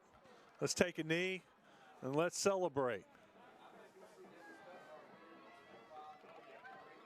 That'll do it. Shiloh Christian, for the first time in 10 years, wins the state championship. Final score today, 58-20. Great performance offensively, defensively, special teams, a complete team effort, and the Saints win it by 38. They got Coach Conaway twice, and he's not loving that second one. But, you know, last year they got here, and Pulaski Robinson weathered the storm early from Shiloh Christian. If you remember back, the Saints scored first in that contest, but they weren't able to keep up with the Senators. This year it was all about redemption. They talked about that game a lot this season. How do we answer that adversity? Early on, Shiloh Christian got the football. They went down and scored, and they never took the foot off the pedal, and that's why they're the 4A state champions. Just think of how effective they were offensively, just drive after drive after drive. And then defensively, you mentioned this, that in the red zone, Rivercrest was 1 of 5. Yeah. That's 4 times they stopped them, and not just inside the red zone, but inside the 10-yard line. Yeah. I mean, one time it was an interception, a couple times on 4th down. Defensively, Shiloh Christian did an outstanding job. They gave up 20 points today. It's the most they've given up in the playoffs so far this year, but that was a very talented Rivercrest team. I know Cam Turner was banged up, but Keyshawn Scott's a heck of a player. We saw his speed today. Yeah, it's really impressive what Shiloh Christian was able to do. Just offensively, got the big stops when they needed. We'll take a break. We'll hear from the winning head coach in a bit. You're watching the Centennial Bank State Football Championships on Arkansas PBS Sports. During this extraordinary time, our commitment to you and your family has never been stronger. Bringing you the kind of inspiration, wonder, and delight that you've come to expect from public television. Helping us find comfort amid the chaos. And shining a light on the beauty of the American spirit. We are going to get through this. And we're going to do it together. As you have been there for us, we are here for you. Broadcast of this championship game is made possible by the Cherokee Nation, our people, our culture, our history, our future. To learn more, go to visitcherokeenation.com and say hello to the Cherokee Nation. You'll find us at the end of a lot of long country roads, covering over 60% of the great state of Arkansas to provide reliable power to over 500,000 homes, farms, and businesses. The Electric Cooperatives of Arkansas, your local energy partners.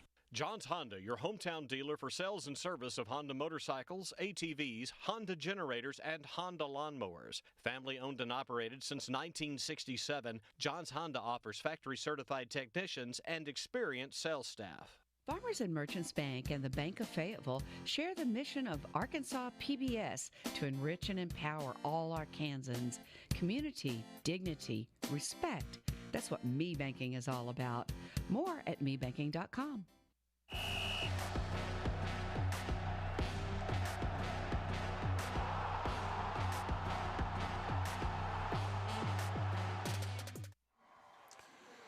Welcome back to War Memorial Stadium, where they're handing out the hardware right now. The Rivercrest Colts accepting their state runner-up trophy. Next up will be the MVP trophy and Shiloh Christian state championship trophy. Pretty impressive performance today by a few guys. Cam Wiedemann obviously won, but Eli Wisdom, you got to believe, is going to get some hardware coming up.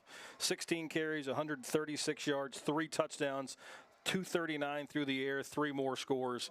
The sophomore probably going to steal the hardware.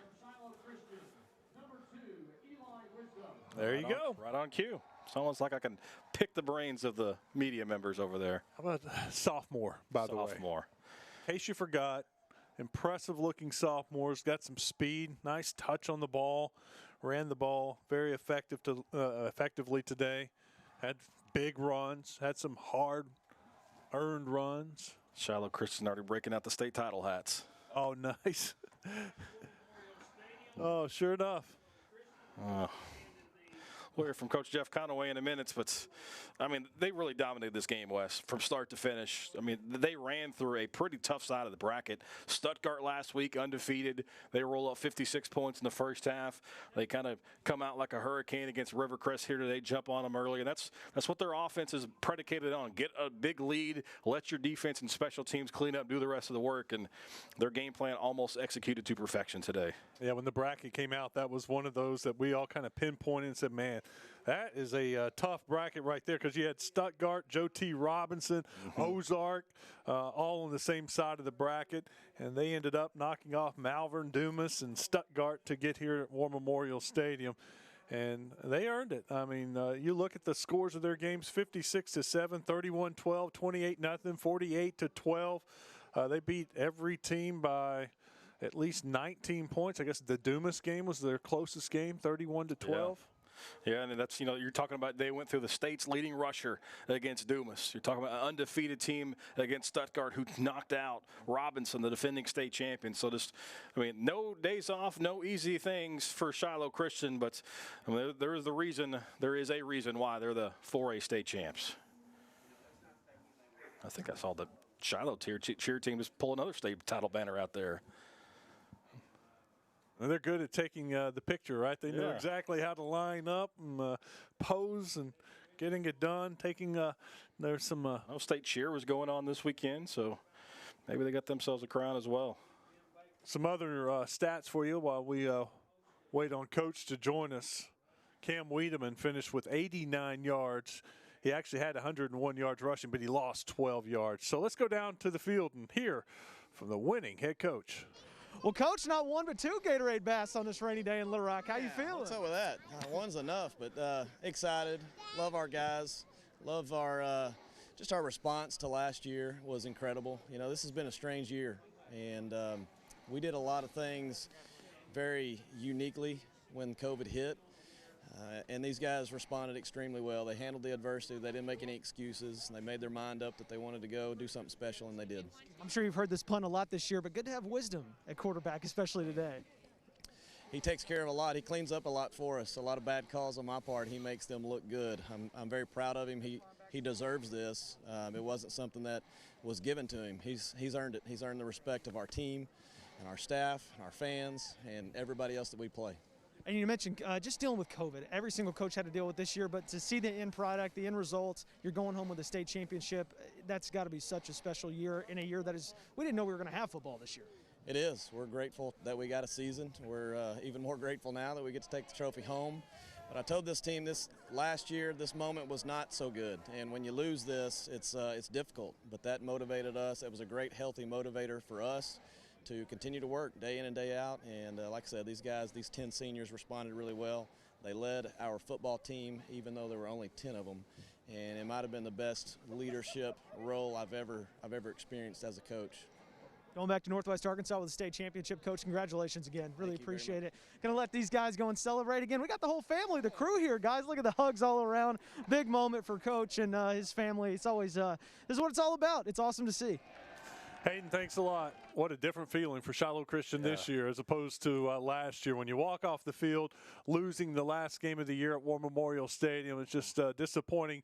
But they use that as fuel, and they get it done this year, and that drive home will be so much better. You know, one thing that he said right there was the losing last year, but the feeling that they had with 24 seniors last year. So they've got a brand new roster this year, only 10 seniors. Most of those guys out there are going to be back next year. Wisdom, Henley, all underclassmen. So it's going to be a scary thought for Shiloh Christian and the rest of Class 4A. They're going to be tested. They've already shown they're not afraid to go out and schedule some power. 6A school from Oklahoma, defending state champion from Oklahoma. Don't be surprised if they reach out to a 6 or a 7A school next year because they're going to need that competition. Their league's very, very good.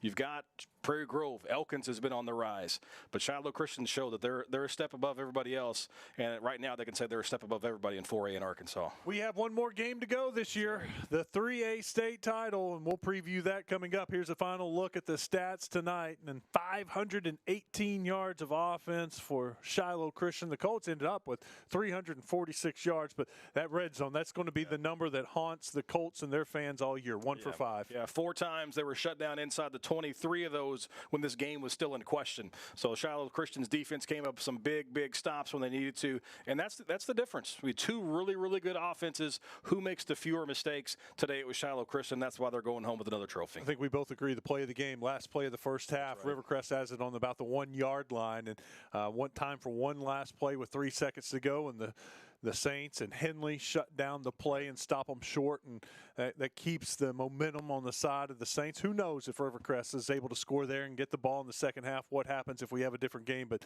to me that was a huge play of the game. I'm never going to take anything away from Shiloh Christian. I still think they win the game, but you have to question what happens if Cam Turner's completely healthy. Yeah. Shiloh Christian looked like a better team today. They looked like they were going to win a state championship today, but that question's always going to be there for Rivercrest. If we're fully healthy, what would have happened? That's not the case, and that's why the Saints, they're marching back to Northwest Arkansas with a championship.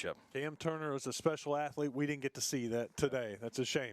Coming up tonight, the 3A state title, and it's Harding Academy going for a repeat, hoping to go back-to-back for the first time since the late 70s. And the McGee Owls, an undefeated team who have, I tell you what, twice this year. They've come from behind once in the quarterfinals when everybody had counted them out against Prescott. And then last week, they do it again in the mud and the muck down in McGee, a torrential rainstorm. Field was in terrible condition, but McGee comes back, and the Owls are playing for a state championship tonight at 6:30. Yeah, 2 blue blood programs. Both of them have 7 state championships in their history. Harding Academy's had a lot of success recently. McGee, one of those blue blood programs as far as the smaller schools, going to be really entertaining to see because it's 2 completely different styles. You've got wing tee versus spread it out. They're going to be fun to watch, and we hope you join us tonight. We'll be back here at War Memorial Stadium at 6:30. Kickoff at 6:40. Join us then. You've been watching the Centennial Bank State Football Championships on Arkansas PBS Sports.